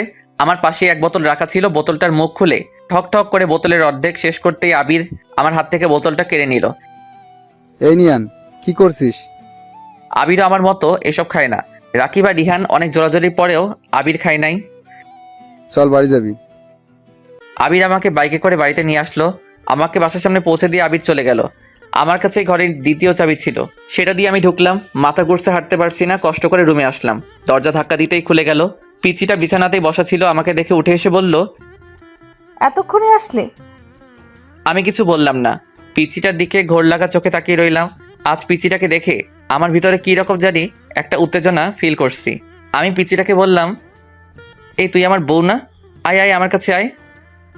এ কি তোমার মুখ থেকে কিসের ওকে বলতে না দিয়ে ওর ঠোঁটে আমার ঠোঁট লাগিয়ে দিলাম। তারপর পিচিটার ঠোঁট ছেড়ে দিয়ে পিচিটাকে ধাক্কা দিয়ে বিছানাতে ফেলে দিলাম। বিছানাতে ফেলে দেওয়ার পর আমার শার্ট খুলতে লাগলাম। পিচিটার মুখ লজ্জায় লাল হয়ে যাচ্ছে। তারপর শার্ট খুলে আমিও বিছানাতে পড়ে গেলাম। বিছানাতে পড়ে পিচিটাকে জড়িয়ে ধরলাম। ও আমাকে ছিটকে মেরে দূরে সরে গেল। আমি আবার পিচিটাকে টেনে আমার কাছে নিয়ে আসলাম। ও আমাকে এড়ানোর চেষ্টা করছে, বারবার দূরে সরে যাওয়ার চেষ্টা করছে। এবার ওরে আমি ওর শরীরের উপরে উঠে ওর একটা ঠোঁটে আমার একটা ঠোঁট বসিয়ে চলে গেলাম অন্য জগতে। সকালে ঘুম থেকে উঠে বিছানাতে বসলাম, মাথাটা ঝিমঝিম করছে। হঠাৎ আমার খেয়াল হলো আমার শরীরে কোনো কাপড় নেই। কাপড় নাই বলতে একটা সুতাও নাই, শুধু পাতলা একটা চাদর দিয়ে সারা শরীর ঢাকা। কাল রাতের কথা মনে পড়তেই আমি চমকে উঠলাম। শিট, এটা আমি কি করলাম? বলেই বিছানাতে একটা ঘুষি দিলাম। আমার প্রায় কান্না চলে আসছে। পাশে তাকিয়ে দেখলাম পিচ্চিটা আছে নাকি। না, পিচ্চিটা নাই। পিচ্চিটাকে দেখলাম গোসল করে চুল মুছতে মুছতে বাথরুম থেকে বেরিয়ে আসছে। লজ্জায় আমার দিকে তাকাতে পারছে না। মাথা নিচু করে আমাকে বলল, বাথরুমে গরম পানি রাখা আছে, গোসল করে নাও। বলেই রুম থেকে বেরিয়ে গেল। তারপর কি আর করব, বাথরুমে ঢুকে গরম পানি দিয়ে গোসল করলাম। তারপর আমি রেডি হয়ে ঘর থেকে বেরিয়ে গেলাম। রান্নাঘরে গিয়ে দেখলাম আম্মুর সাথে রান্না করছে। আমি বললাম, এই প্রিয়া, রুমে আসো। পিচ্চিটা রুমে এসে বলল, কিছু বলবে? এটা খেয়ে নাও। কিসের ওষুধ এটা? এটা পিল। তারপর ও আমার দিকে বাঁকা চোখে তাকালো। পিল শব্দটা শুনে পিচিটা আমার থেকে কয়েক পা পিছিয়ে গেল। মুখটা মলিন করে আমার দিকে হা করে তাকিয়ে রইল। আমি বললাম, সরি, প্লিজ আমাকে মাফ করে দিও। রাতে যে কি হয়েছিল আমার, সত্যি বলছি, তখন আমার কোনো হুঁশ জ্ঞান ছিল না। পিচিটা কোনো কথা বলছে না, শুধু চোখ দিয়ে অনর্গল পানি ধরে যাচ্ছে। আমি বললাম, প্লিজ তুমি কেঁদো না। তুমি কাঁদলে আমি নিজেকে কোনো দিন ক্ষমা করতে পারবো না। প্লিজ পিলটা খেয়ে নাও। বলে আমি রুম থেকে বেরিয়ে গেলাম। প্রিয়া সেখানেই স্তব্ধ হয়ে কিছুক্ষণ দাঁড়িয়ে রইল। তারপর দৌড়ে বাথরুমে ঢুকে গেল। বাথরুমে ঢুকেই শাওয়ার ছেড়ে শাওয়ারের নিচে বসে হাউমাউ করে চিৎকার করে কান্না করতে লাগলো। এখন প্রিয়া যত জোরেই কান্না করুক না কেন, সেই কান্নার আওয়াজ বাইরে যাবে না, তাই ইচ্ছামতো চিৎকার করে কান্না করতে লাগলো। প্রিয়া ভেবেছিল কাল রাতের ঘটনার পর আমি তাকে আর দূরে সরিয়ে রাখতে পারবে না। এখন আমি তাকে মেনে নিব, কিন্তু একটু আগে যখন আমি তার হাতে পিলটা ধরিয়ে দিলাম, তখন মাথায় যেন আকাশ ভেঙে পড়ল। এইটুকু একটা পিলকে প্রিয়ার কাছে মনে হয়েছিল যেন এটা পৃথিবীর সবচেয়ে ভারী একটা জিনিস। সেই ভারী জিনিসটা আমি প্রিয়ার হাতে ধরিয়ে দিলাম। আমি রুম থেকে বের হয়ে এসে ড্রয়িং রুমের সোফাতে বসলাম। মনে মনে ভাবতে লাগলাম, আমি কি মেয়েটার সাথে একটু বেশি অপরাধ করে ফেলেছি? আমি যদি মেয়েটাকে স্ত্রী হিসেবে নাই মানতে পারি, তাহলে কেন আমি মেয়েটার সতীত্ব নষ্ট করলাম? নিজেকে নিজের কাছে অনেক অপরাধ বোধ হচ্ছে। মনে হচ্ছে যেন আমি এই পৃথিবীর সবচেয়ে বড় অপরাধী। মেয়েটার জন্য অনেক মায়া হচ্ছে। পিচিটার আর আমার ডিভোর্স পেপার আসতে আর মাত্র 4 দিন বাকি। পিচিটা এখন আমার সাথে আগের মতো কথা বলে না, আগের মতো পাগলামি করে না। কিছু জিজ্ঞেস করলে শুধু সেটার উত্তর দেয়। উত্তর দেওয়ার ধরন এমন, হ্যাঁ, না, ঠিক আছে, এর বেশি পিচিটা আমার সাথে একটা কথাও বলে না। এখন কলেজে আমাকে ছাড়াই একা একাই চলে যায়। আমি বলেছিলাম আমার সাথে যেতে, কিন্তু পিচিটা বলে সে নাকি একা যেতে পারবে। আমি পিচিটার সেই পাগলামিগুলোকে অনেক মিস করি। পিচিটার কিছু হলে একটুতেই কেঁদে ফেলা, আমাকে বারবার আব্বুর ভয় দেখানো, এইগুলো অনেক মিস করি। আজ বন্ধুদের সাথে কিছুক্ষণ আড্ডা দেওয়ার পর চলে আসলাম পিচিটার কলেজের সামনে। কিছুক্ষণ পর পিচিটা বেরিয়ে আসলো। আমি পিচিটাকে বললাম, বাইকে উঠো। পিচিটা কিছু না বলে আমাকে পাশ কাটিয়ে একটা রিক্সাতে উঠে গেল। আমি পিচিটার কাণ্ড দেখে বোকা বনে গেলাম। যে মেয়েটা আমার বাইকের পেছনে উঠতে সবসময় পাগল হয়ে থাকতো, সেই মেয়ে আজ আমার সামনে দিয়ে একটা রিক্সাতে উঠলো। আমার কেন জানি বুকের ভেতরটায় অনেক কষ্ট ফিল হচ্ছে। আমার এরকম কষ্ট হচ্ছে কেন? তাহলে কি আমি মেয়েটাকে ভালোবেসে ফেলেছি? সত্যি কি আমি মেয়েটাকে ভালোবেসে ফেলেছি? নিজেই নিজেকে প্রশ্ন করতে লাগলাম। সেখানে আর দাঁড়িয়ে না থেকে বাড়িতে চলে আসলাম। রুমে ঢুকে দেখলাম মেয়েটা গোসল করে বাথরুম থেকে বের হচ্ছে আর টাওয়েল দিয়ে চুল মুছছে। আজ কেন জানি আমার কাছে মেয়েটাকে অন্যরকম লাগছে। বারবার পিচিটার দিকে চোখ যাচ্ছে। পিচিটার মুখটা আজ এত ফ্যাকাশে লাগছে কেন? অনেকক্ষণ ধরে দেখছি পিচিটা মনমরা হয়ে কি যেন একটা ভাবছে। পিচিটা আয়নার সামনে দাঁড়িয়েছিল। আমি বললাম, তোমার কি কিছু হয়েছে? মেয়েটা আমার কথায় পিছন ঘুরে আমার দিকে কিছুক্ষণ প্রশ্নবোধক দৃষ্টিতে তাকিয়ে রইল। তারপর মুখটা মলিন করে শুধু একটা শব্দ বলল। না। মেয়েটা রুম থেকে বেরিয়ে গেল। আমি বুঝলাম না মেয়েটা আমার দিকে এরকমভাবে তাকালো কেন। মেয়েটা কি চোখের ভাষা দিয়ে আমাকে কিছু বোঝাতে চাইছিল? রাত 10:30। আমি আগে খাবার শেষ করে রুমে এসে মেয়েটার জন্য অপেক্ষা করছিলাম। মেয়েটা এতক্ষণ ধরে আসছে না কেন? আমি রুম থেকে বের হয়ে মেয়েটাকে ডাকতে লাগলাম, প্রিয়া, এই প্রিয়া। মেয়েটা বলল, আসছি। দৌড়াতে দৌড়াতে মেয়েটা রুমে আসলো। আমার সামনে এসে দাঁড়ালো। হাঁপাতে হাঁপাতে বলল, কিছু বলবে? এতক্ষণ ধরে রুমে আসছিলে না, তার জন্যই ডাকলাম। মুখটা মলিন করে বলল, আর কিছু বলবে না? আমি জানি মেয়েটা আমার মুখ থেকে কি শুনতে চাইছে। আমি মেয়েটার আমার জন্য এরকম অস্থিরতা দেখে মনে মনে হাসতে লাগলাম। তারপর মুখে একটা হাসি এনে বললাম, না আর কি বলবো। মেয়েটা হতাশ হয়ে বলল, ও। মেয়েটা কিছুক্ষণ নীরব থেকে আবার বলল, আমি কাল সকালে চলে যাচ্ছি। আমি অবাক হয়ে বললাম, চলে যাচ্ছ মানে কোথায় চলে যাচ্ছ? আমাদের ডিভোর্স পেপার চলে এসেছে। সকালে একটা লোক এসে পেপারটা দিয়ে গেছিল। মেয়েটা আলমারি থেকে ডিভোর্স পেপার বের করে আমার সামনে আনলো। তারপর পেপারটা আমাকে দেখিয়ে বলল, এই পেপারটায় সাইন করার আগে আমাকে একবার বউ বলে ডাকবে। শুধু একটা বার আমাকে বউ বলে ডাকো প্লিজ। আমি কিছু না বলে রুম থেকে বেরিয়ে গেলাম। ঘরের বাইরে এসে বাইকটা নিয়ে বেরিয়ে আসলাম। বাইক চালাচ্ছি আর মনে মনে ভাবছি, তোমাকে শুধু একবার না, সারা জীবন বউ বলে ডাকবো আমার পিচ্চি বউ। বাইকের স্পিড বাড়িয়ে দিলাম। একটা ফুলের দোকানের সামনে এসে বাইক থামালাম। তারপর অনেকগুলো গোলাপ ফুল কিনে একটা শাড়ির দোকানে এসে লাল একটা শাড়ি কিনলাম। আজ পিচ্চিটাকে নিয়ে সব আবার নতুন করে শুরু করব। শাড়ি আর গোলাপ নিয়ে একরকম দৌড়েই ঘরে ঢুকলাম। তাড়াহুড়ো করে সিঁড়ি দিয়ে উপরে উঠতে যাব, তখনই সিঁড়িতে একটা হোঁচট খেলাম। হোঁচট খেয়ে আমার পায়ের একটা নখ উল্টে রক্ত বের হচ্ছে। সেদিকে আমার খেয়াল নাই। রুমে ঢুকে বললাম, প্রিয়া, আমি চলে এসেছি। কিন্তু প্রিয়াকে রুমে দেখতে পারছি না কেন? মনে হয় বাথরুমে আছে। বাথরুমের দরজা ধাক্কা দিতেই দরজা খুলে গেল। না, বাথরুমেও নেই। বেলকনিতে দেখতে যাব, তখনই চোখ পড়ল বিছানাতে। দেখলাম ডিভোর্স পেপার রাখা আছে, তার উপর একটা ছোট্ট কাগজ। আমি ডিভোর্স পেপার হাতে নিয়ে দেখলাম ডিভোর্স পেপারে প্রিয়ার সাইন। আমার বুকের ভিতর মোচড় করে উঠল। কাগজটার ভাঁজ খুলে পড়তে লাগলাম। প্রিয় নোমান আহমেদ, আজ থেকে তুমি মুক্ত।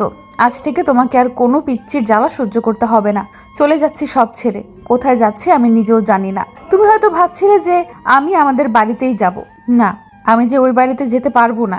কি মুখ নিয়ে যাব ওই বাড়িতে? আব্বুকে গিয়ে আমি কি বলবো? তোমাকে বলেছিলাম যে সকালে যাব, কিন্তু একটু আগে তোমাকে যখন বললাম আমাকে একবার বউ বলে ডাকতে, তুমি আমার মুখ থেকে মুখ ফিরিয়ে বাইরে চলে গেলে। তখনই বুঝে গেলাম আমাকে তোমার আর সহ্য হচ্ছে না। তাই সকাল পর্যন্ত থেকে তোমার অসহ্যের কারণ হতে চাই না। চলে গেলাম। তোমার মুখে সেই পিচ্চি শয়তানের ডাকটা অনেক মিস করব। ভালো থেকো প্রিয় নোমান আহমেদ। আর সুন্দর একটা বড় মেয়েকে বিয়ে করো। তোমার তো আবার পিচ্চি মেয়েদের সহ্য হয় না। এটি তোমার পিচ্চি বউ।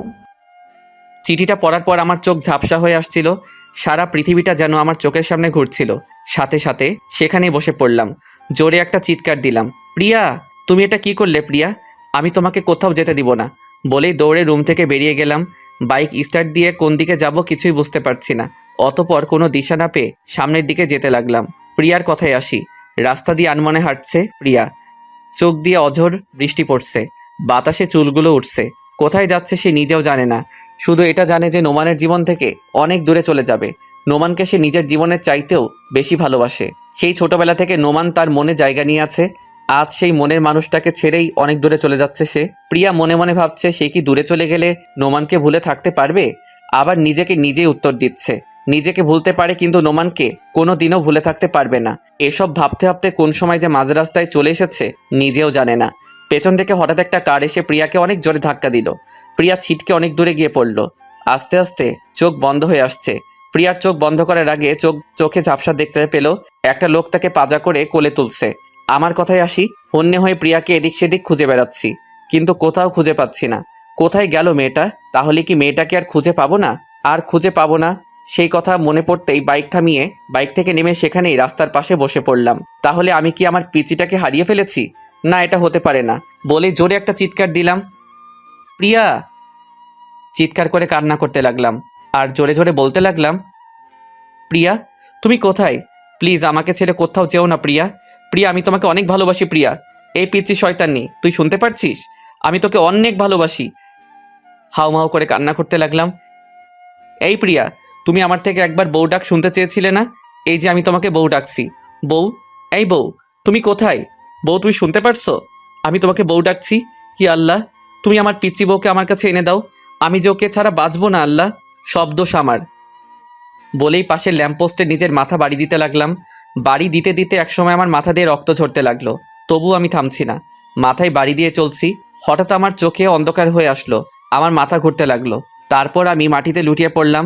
এরপরে কি হয়েছিল আমার আর কিছু মনে নেই। প্রিয়া বলে চিৎকার দিয়ে উঠলাম। এ কি, আমি কোথায়? সারা রুমে চোখ বোলাতেই বুঝতে পারি এটা একটা হসপিটাল। মাথায় ব্যথা অনুভব করলাম, মাথায় হাত দিয়ে দেখি ব্যান্ডেজ। আমার চিৎকার শুনে আম্মু দৌড়ে ক্যাবিনে ঢুকলেন। আম্মু আমার পাশে এসে বসে বললেন, এখন কেমন লাগছে নোমান? আমি আম্মুর প্রশ্নের উত্তর না দিয়ে কান্না করতে করতে বললাম, আম্মু প্রিয়া। চুপ কর, তোকে আর কিছু বলতে হবে না। আমি চিঠিটা পড়েছি আর তোদের ডিভোর্স পেপারটাও দেখেছি। তুই মেয়েটার সাথে এমন কেন করলি নোমান? বলে আম্মু কান্না করতে করতে কেবিন থেকে বেরিয়ে গেলেন। আমি অসুস্থ না হলে হয়তো আম্মু আমার গালে কষে একটা চড় মারতেন। আমার অসুস্থতার জন্য সেটা করলেন না। আমার প্রিয়ার কথা মনে পড়তেই আমার বুকটা কেঁপে উঠল। হাতের স্যালাইন খুলে হাসপাতালের সিট থেকে নামলাম। দাঁড়াতেই পারছি না, অনেক কষ্ট হচ্ছে। তবু উঠে দাঁড়ালাম। যতই কষ্ট হোক আমাকে যে যেতে হবে, আমার পিচিটাকে যে খুঁজে বের করতেই হবে। কেবিন থেকে বেরিয়ে পড়লাম, মাথাটা ঝিমঝিম করছে। আমাকে দেখে আম্মু চিৎকার দিয়ে উঠলেন, নোমান, তুই এই অবস্থাতে কোথায় যাচ্ছিস? বলেই পেছন থেকে আম্মু আমার হাত চেপে ধরলেন। আম্মু, আমাকে ছাড়ো, আমাকে যেতে হবে। প্রিয়াকে খুঁজে বের করতে হবে। নোমান বাবা, এরকম পাগলামি করিস না। তোর শরীরটা যে ভালো না। তাছাড়া প্রিয়াকে খুঁজতে তোর আব্বু আর চাচা গেছেন। না আম্মু, আমাকেও যেতে হবে। বলেই এক ঝটকায় আম্মুর থেকে আমার হাত ছাড়িয়ে দৌড়ে যেতে লাগলাম। কিছুটা যেতেই মাথাটা ঘুরতে লাগলো, আর যেতে পারলাম না। সেখানেই মাথা ঘুরে পড়ে গেলাম। প্রিয়ার কথায় আসি। এদিকে আজ 3 দিন পর প্রিয়ার জ্ঞান ফিরল। প্রিয়া চোখ খুলতে নিজেকে একটা হসপিটালে দেখতে পেল। পাশে লক্ষ্য করে দেখে নোমানের বয়সে একটা ছেলে বসে আছে। প্রিয়া বলল, আমি কোথায় আর এখানে কিভাবে আসলাম? প্রিয়াকে উঠতে দেখে ছেলেটা বলল, আপনার এখন কেমন লাগছে? ভালো, কিন্তু আমি এখানে কেন আর এটা কোন জায়গা? ছেলেটা বলল। আপনি এখন মালয়েশিয়ায়। তারপর প্রিয়া বলল, মানে আমি মালয়েশিয়ায় কিভাবে আসলাম? আমি তো একটা গাড়ির সাথে। বলার আগেই প্রিয়াকে আটকিয়ে ছেলেটা বলল, হ্যাঁ, সেদিন আপনি আমার গাড়ির সাথে ধাক্কা খেয়েছিলেন। ধাক্কাটা অনেক জোরে লেগেছিল, আপনার অনেক ব্লিডিং হচ্ছিল। আমি আপনাকে সেখানকার একটা হসপিটালে নিয়ে যাই। অনেকক্ষণ আপনার চিকিৎসা চলার পর ডাক্তার বেরিয়ে এসে বলে 72 ঘন্টার ভিতরে আপনার জ্ঞান না ফিরলে আপনাকে আর বাঁচানো সম্ভব হবে না। অতঃপর উন্নত চিকিৎসার জন্য সেদিন আপনাকে আমি মালয়েশিয়া নিয়ে আসি, আর আজ ঠিক 71 ঘন্টা পর আপনার জ্ঞান ফিরল। আপনি আমাকে কেন বাঁচালেন? আমি মরে গেলেই তো ভালো হতো। আমার সামনে একজন মানুষ মারা যাবে সেটা আমি চেয়ে চেয়ে দেখব, তা আবার আমার গাড়ির সাথে অ্যাক্সিডেন্ট হয়েছে। আচ্ছা, আপনি সেদিন মাঝ রাস্তা দিয়ে হাঁটছিলেন কেন? আর মরে গেলে ভালো হতো এটা কেন বলছেন? প্রিয়া নোমানের সাথে ঘটে যাওয়া সব ঘটনাই ছেলেটাকে বলল। সব বলার পর ছেলেটার দিকে তাকাতেই দেখলো ছেলেটার চোখে পানি। ছেলেটা বলল, একটা মেয়ে একটা ছেলেকে এতটা ভালোবাসতে পারে? প্রিয়া কিছু বলল না, শুধু চোখ দিয়ে পানি ঝরছে। ছেলেটা আবার বলল, ওই বজ্জাত ছেলেটা কি করে পারলো আপনার মতো একটা মিষ্টি মেয়েকে কষ্ট দিতে? প্লিজ ওকে কিছু বলবেন না, ও অনেক ভালো ছেলে। আপনাকে এত কষ্ট দেওয়ার পরও আপনি বলছেন ছেলেটা ভালো? আমি যে ওকে আমার জীবনের চাইতেও বেশি ভালোবাসি, তাই ও যতই খারাপ হোক আর আমাকে যতই কষ্ট দিক না কেন, আমার কাছে ও ভালোই থাকবে। সত্যি আপনার তুলনা হয় না। যে ছেলেটা আপনাকে এত অবহেলা কষ্ট দিল আর আপনি তাকেই ভালো বলছেন। আচ্ছা, আপনার নামটাই তো জানা হলো না। আমি প্রিয়া। আর আমি আরিয়ান চৌধুরী। আমি হলাম এই চৌধুরী সাহেবের মা। প্রিয়া দেখতে পেল কথাটা বলতে বলতে একজন মহিলা কেবিনে ঢুকছেন। আরিয়ান মহিলাটাকে দেখিয়ে বলল, প্রিয়া, উনি আমার আম্মু। প্রিয়া মুখ দিয়ে সালাম দিল, তারপর বলল, উনি এখানে? আমরা এখানে এই মালয়েশিয়ায় থাকি। আরিয়ানের আম্মু বললেন, এখন কেমন লাগছে মা? জি ভালো আন্টি। আমাকে আন্টি না, মা বলে ডেকো। জানো, কালকে যখন তোমাকে আমি প্রথম দেখি তখনই আমার মেয়ের কথা মনে পড়ে যায়। তোমাকে দেখতে হুবহু আমার মেয়ের মতো। কথাগুলো বলে শেষ করেই চোখের পানি মুছলেন। প্রিয়া বুঝতে পারল ওরা দুজনই অনেক ভালো মনের মানুষ। তারপর বলল, আচ্ছা ঠিক আছে, ডাকবো। আচ্ছা মা, তুমি এখন একটু রেস্ট নাও, আমরা বাহিরে যাই। বলেই ওরা চলে গেলেন। আরিয়ান চৌধুরীর পরিচয়টা একটু ভালো করে দিয়ে দেই। আরিয়ান চৌধুরী অনেক বড় একজন বিজনেসম্যান। বিজনেসটা ওর বাবারই, কিন্তু 2 বছর আগে ওর বাবা মারা যাওয়াতে পুরো বিজনেসটা ওকেই সামলাতে হচ্ছে। বাংলাদেশ আর মালয়েশিয়া মিলে 3টা কোম্পানি আছে ওদের। তাই আরিয়ান চৌধুরী মালয়েশিয়ায় পরিবার নিয়ে থাকে। পরিবার বলতে ওর মা আর ছোট্ট একটা বোনকে নিয়ে তার পরিবার। 7 দিন পর আজ প্রিয়াকে হসপিটাল থেকে বাড়িতে যাওয়ার অনুমতি দিয়েছে। কিন্তু প্রিয়া ভাবতে লাগলো তার তো কোনো বাড়ি নাই, সে এখন কোথায় যাবে? এসব ভাবছিল, তখনই আরিয়ান চৌধুরী ও তার মা ঢুকলো। আরিয়ান বলল, চলেন, আজ আপনাকে হসপিটাল থেকে ছেড়ে দিয়েছে। কিন্তু আমি কোথায় যাব? আরিয়ান অবাক হয়ে বলল, কোথায় যাবে মানে? আমাদের বাড়িতে যাবে। কিন্তু আমি আপনাদের বাড়িতে কোন পরিচয়ে যাব? আমার তো কোনো পরিচয়ই নেই। আরিয়ানের আম্মু বললেন, আমাদের বাড়িতে যেতে তোমার কোনো পরিচয় লাগবে না মা। আরিয়ান বলল, আম্মু, উনি যখন পরিচয় চাইছেন তাহলে ওনাকে একটা পরিচয় দিলে সমস্যা কোথায়? কি পরিচয় দিবি তুই ওকে? আমার বউয়ের পরিচয়। প্রিয়া অবাক হয়ে বলল, মানে? আরে আরে, আপনি এত ভয় পাবেন না। আমি আপনাকে সত্যিকারের বউ হতে বলছি না, শুধু আপনার পরিচয়টা হবে আপনি আমার বউ। কিন্তু আর কোনো কিন্তু না, এবার বাড়িতে চলুন। এবার আমার কথায় আসি। এদিকে আমি হাসপাতাল থেকে বাড়িতে এসে পাগলের মতো হয়ে গেলাম। প্রত্যেক দিন প্রিয়াকে খুঁজতে বের হই, কিন্তু কোথাও খুঁজে পাই না। সারা বাংলাদেশের অলি গলি সব খুঁজলাম, কিন্তু কোথাও খুঁজে পেলাম না। এভাবে প্রত্যেক দিন মেয়েটাকে পাগলের মতো খুঁজে বেড়াই। যে মেয়েটাকে আমি সহ্যই করতে পারতাম না, আজ সেই মেয়ের জন্যই প্রত্যেক রাত কান্না করে বালিশ ভিজাই।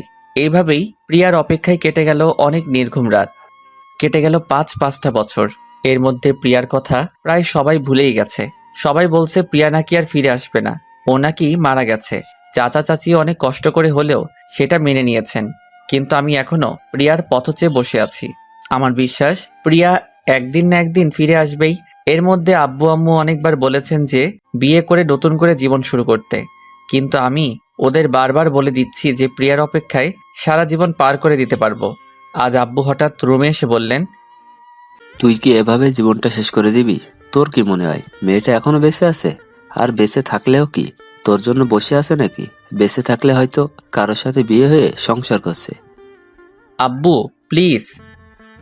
তোকে আমি 2টা অপশন দিচ্ছি, বিয়ে কর, নয়তো চাকরি বাকরি কিছু একটা করে জীবন নতুন করে শুরু কর।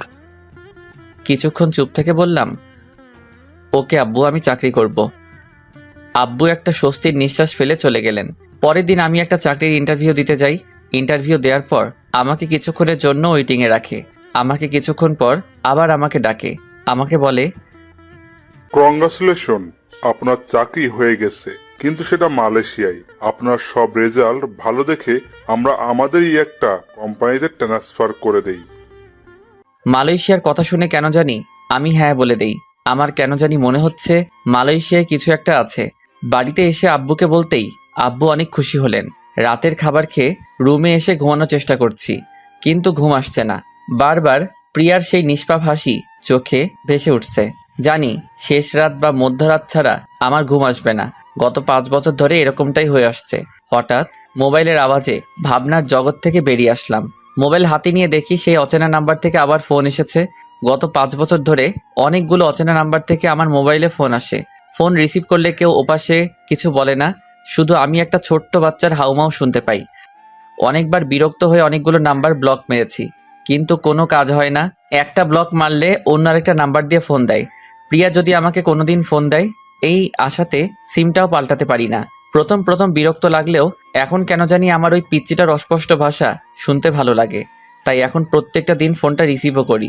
আজও ফোন রিসিভ করে হ্যালো বলার সাথে সাথেই সেই পরিচিত আওয়াজ শুনতে পাই। ওপাশ থেকে আব্বু আম্মু বলে অস্পষ্ট ভাষায় কি যেন একটা বলছে, কিছু বুঝতে পারি না, শুধু এই আব্বু আম্মু ডাকটাই বুঝতে পারি।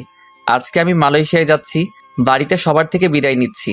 আমার আব্বু আমাকে বিদায় দিবে এমন সময় জানি না আব্বু কেন ভেঙে পড়ল, হাউমাউ করে কান্না করে দিল।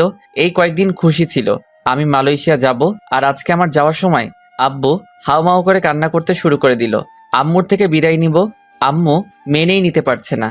আম্মু পুরাই ভেঙে পড়ছে। আম্মুর কান্না দেখে আমি নিজেকে আটকে রাখতে পারিনি, আমি নিজেই কান্না করা শুরু করে দিয়েছি। আমার কান্না করা দেখে আমার আব্বু আম্মু দুজন আমাকে জড়িয়ে ধরে অনেক জোরে জোরে কান্না করা শুরু করে দিয়েছে। আমিও অনেক কান্না করতে লাগলাম। ওইদিকে সময় পেরিয়ে যাচ্ছে। যাই হোক, অনেক কষ্টে বিদায় নিলাম।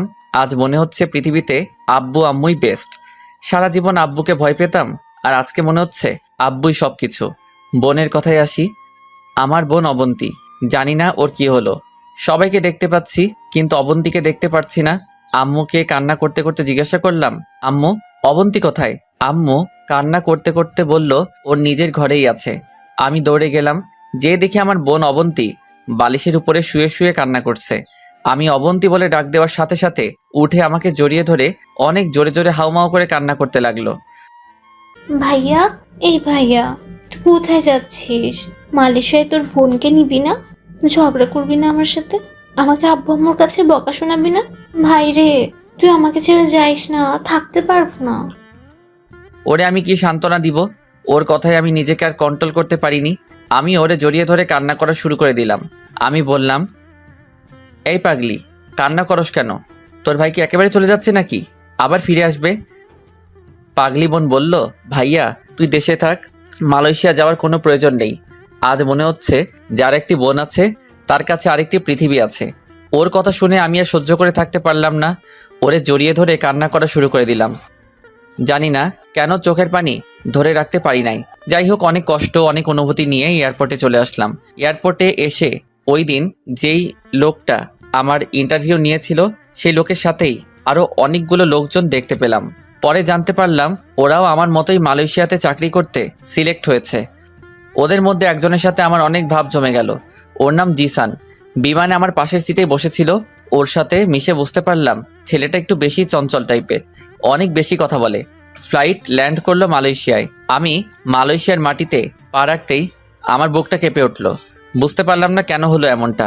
মালয়েশিয়া নামটা শোনার পর থেকেই আমার কেমন যেন অদ্ভুত একটা ফিলিংস কাজ করছিল। আমরা যে কোম্পানিতে কাজ করতে আসছি সেই কোম্পানিরই কয়েকজন লোক এসে আমাদের একটা হোটেলে নিয়ে গেল।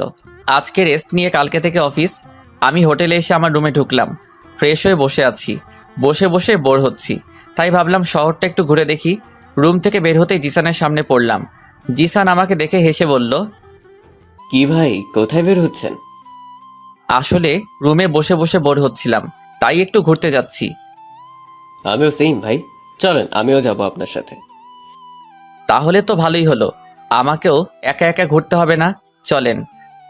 হোটেলের বাইরে বের হয়ে জিসানকে বললাম, কোথায় যাওয়া যায় বলেন তো? আমি তো এখানকার জায়গা তেমন চিনি না। আমি চিনি ভাই, চলেন ভাই আমরা এখানকার সবচেয়ে বড় শপিং মলে যাই। অনেক সুন্দর একটা শপিং মল, আমার একটা জিনিস কিনতে হবে।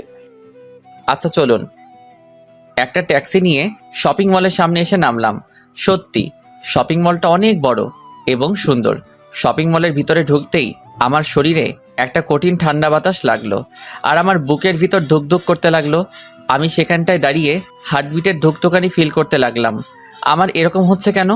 জিসান বলল, কি ভাই, এখানে দাঁড়িয়ে আছেন কেন আর কি ভাবছেন? আমি এই শপিং মলে ঢোকার সাথে সাথেই আমার শরীরে কি রকম জানি ঠান্ডা বাতাস লাগলো। আরে ভাই, এটা এসির বাতাস।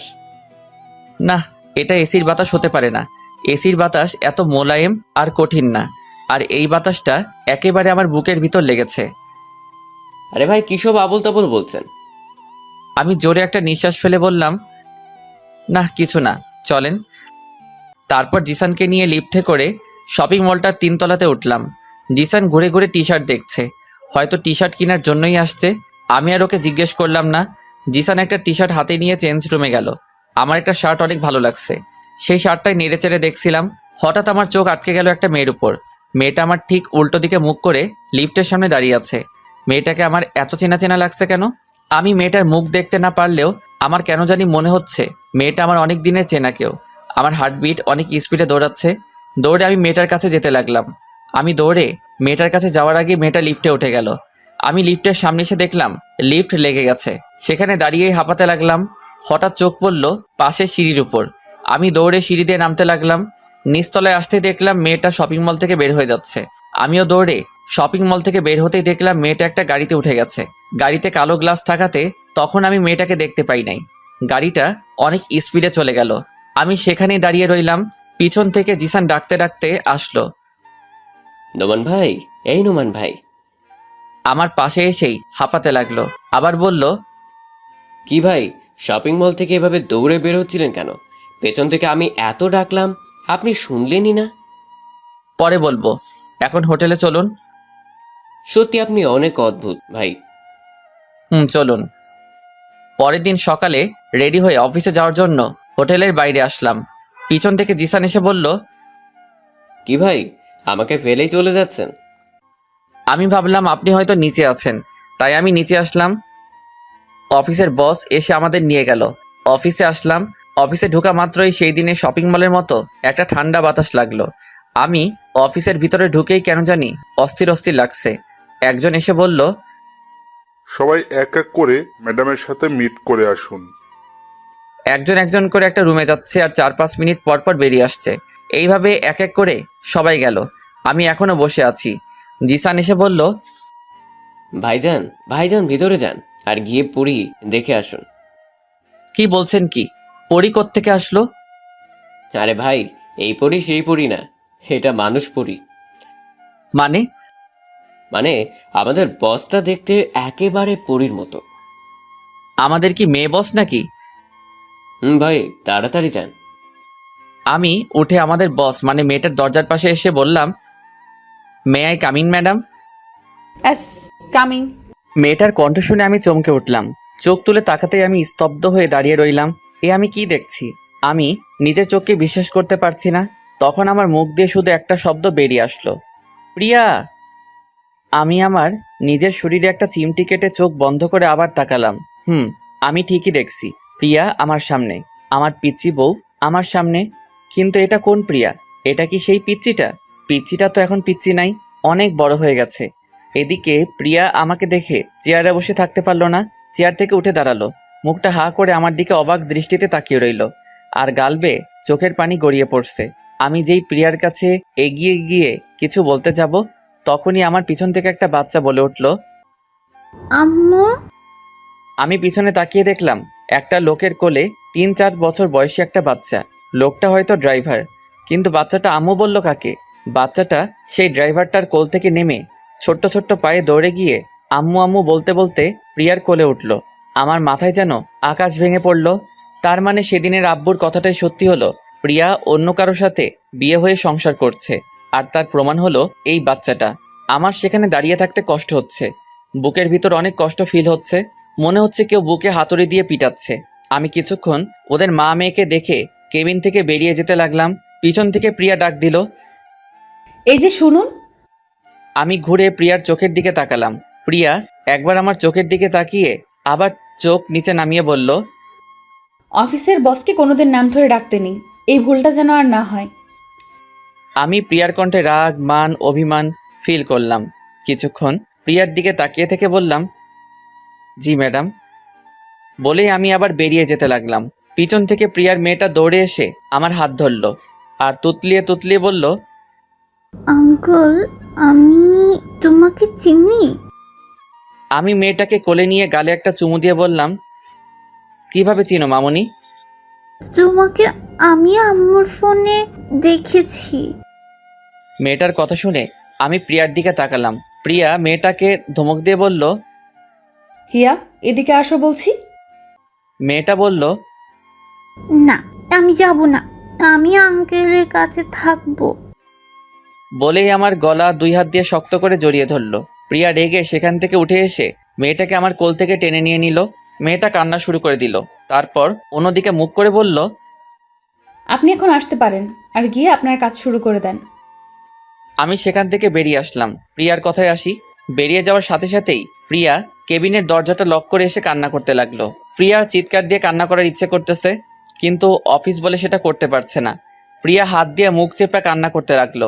কান্না করছে আর বলছে, আমি কি করে পারলাম আমার নোমানের সাথে এরকমভাবে কথা বলতে, যাকে আমি আমার জীবনের চাইতেও বেশি ভালোবেসে থাকি। আমি কি করে পারলাম এরকম ব্যবহার করতে? এইগুলো বলছে আর মুখ চেপে কান্না করছে। প্রিয়ার মেয়েটা তার মার কান্না দেখে বলল, আম্মু তুমি কেঁদো না, আমি আর যাব না ওই আঙ্কেলটার কাছে। প্রিয়া ওর মেয়েকে জড়িয়ে ধরে কান্না করতে লাগলো আর বলল, তুই ওর কাছে যাওয়াতে আমি কাঁদছি না, তুই ওর কাছে যাওয়াতে আমি আরো খুশি হয়েছি। বলেই প্রিয়া মেয়েটার কপালে একটা চুমু খেলো। প্রিয়া এখন বুঝতে পারলো কালকে শপিং মলে কেন তার মনে হয়েছিল যে নোমান তার আশেপাশেই ছিল। তার মানে সত্যি নোমান শপিং মলে ছিল। প্রিয়া চোখের পানি মুছে জোরে একটা নিঃশ্বাস নিল। এখন প্রিয়ার ভিতরটা একটু হালকা লাগছে, কারণ আজ 5-5টা বছর পর নোমানকে সে দেখলো। আমি সামনে এগোচ্ছি আর ভাবছি, এটাই আমার প্রাপ্য ছিল। আমি মেয়েটাকে একসময় কত কষ্ট দিয়েছি, এখন মেয়েটার চেয়ে দ্বিগুণ কষ্ট আমি পাচ্ছি। হ্যাঁ, এটাই আমার প্রাপ্য। আমাকে অনেকক্ষণ পর কেবিন থেকে বেরিয়ে আসতে দেখে জিসান এগিয়ে আসলো, এসে বলল, কি ভাই, এতক্ষণ ধরে আমাদের পরিবস আপনার পরীক্ষা নিচ্ছিল? জিসান আবার বলল, সাবধান ভাই, অন্য কোনো ধান্দায় পড়েন না। আমাদের পরিবসটা কিন্তু ম্যারিড, আর আমাদের ম্যাডামের হাজবেন্ড হচ্ছে এই সারা কোম্পানির মালিক। আমি বললাম, ও আচ্ছা। আপনার মুখটা এমন লাগছে কেন ভাই? আপনার কি কিছু হয়েছে? আমি একটা নকল হাসি দিয়ে বললাম, না ভাই, কিছু হয় নাই। আব্বু আম্মুর কথা একটু মনে পড়ছে, তাই একটু মন খারাপ। আচ্ছা চলুন ভাই, এখন কাজে লেগে পড়ি। আমি আমার ডেস্কে গিয়ে বসলাম। আমার ডান সাইডে একটা মালয়েশিয়ান ছেলে আর বাঁ সাইডে একটা মেয়ে, দেখে মনে হচ্ছে বাংলাদেশি। এই অফিসের প্রায় লোকই বাংলাদেশি। মেয়েটা আমাকে তার পাশে বসতে দেখে বলল, হাই, আমি রাইসা রহমান। বলে আমার দিকে তার একটা হাত বাড়িয়ে দিল। আমি হাত বাড়িয়ে হ্যান্ডশেক করতে করতে বললাম, আপনি কি বাংলাদেশি? জি, একটা কথা বলবো? হ্যাঁ বলুন। আপনি দেখতে অনেক হ্যান্ডসাম আর কিউট। আমি কিছু বললাম না, কষ্ট করে শুধু একটা হাসি দিলাম। আমি কম্পিউটার অন করার সাথে সাথেই প্রিয়ার মেয়েটা এসে হাজির। আঙ্কেল আঙ্কেল বলে আমার কোলে উঠে এসে বসলো। আমি বললাম, তুমি আবার আমার কাছে আসছো কেন? তোমার আম্মু বকবে তো?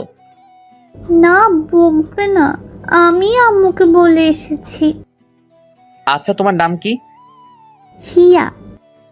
প্রিয়ার ওর মেয়ের নামটা নিজের নামের সাথে মিল রেখেই রাখছে।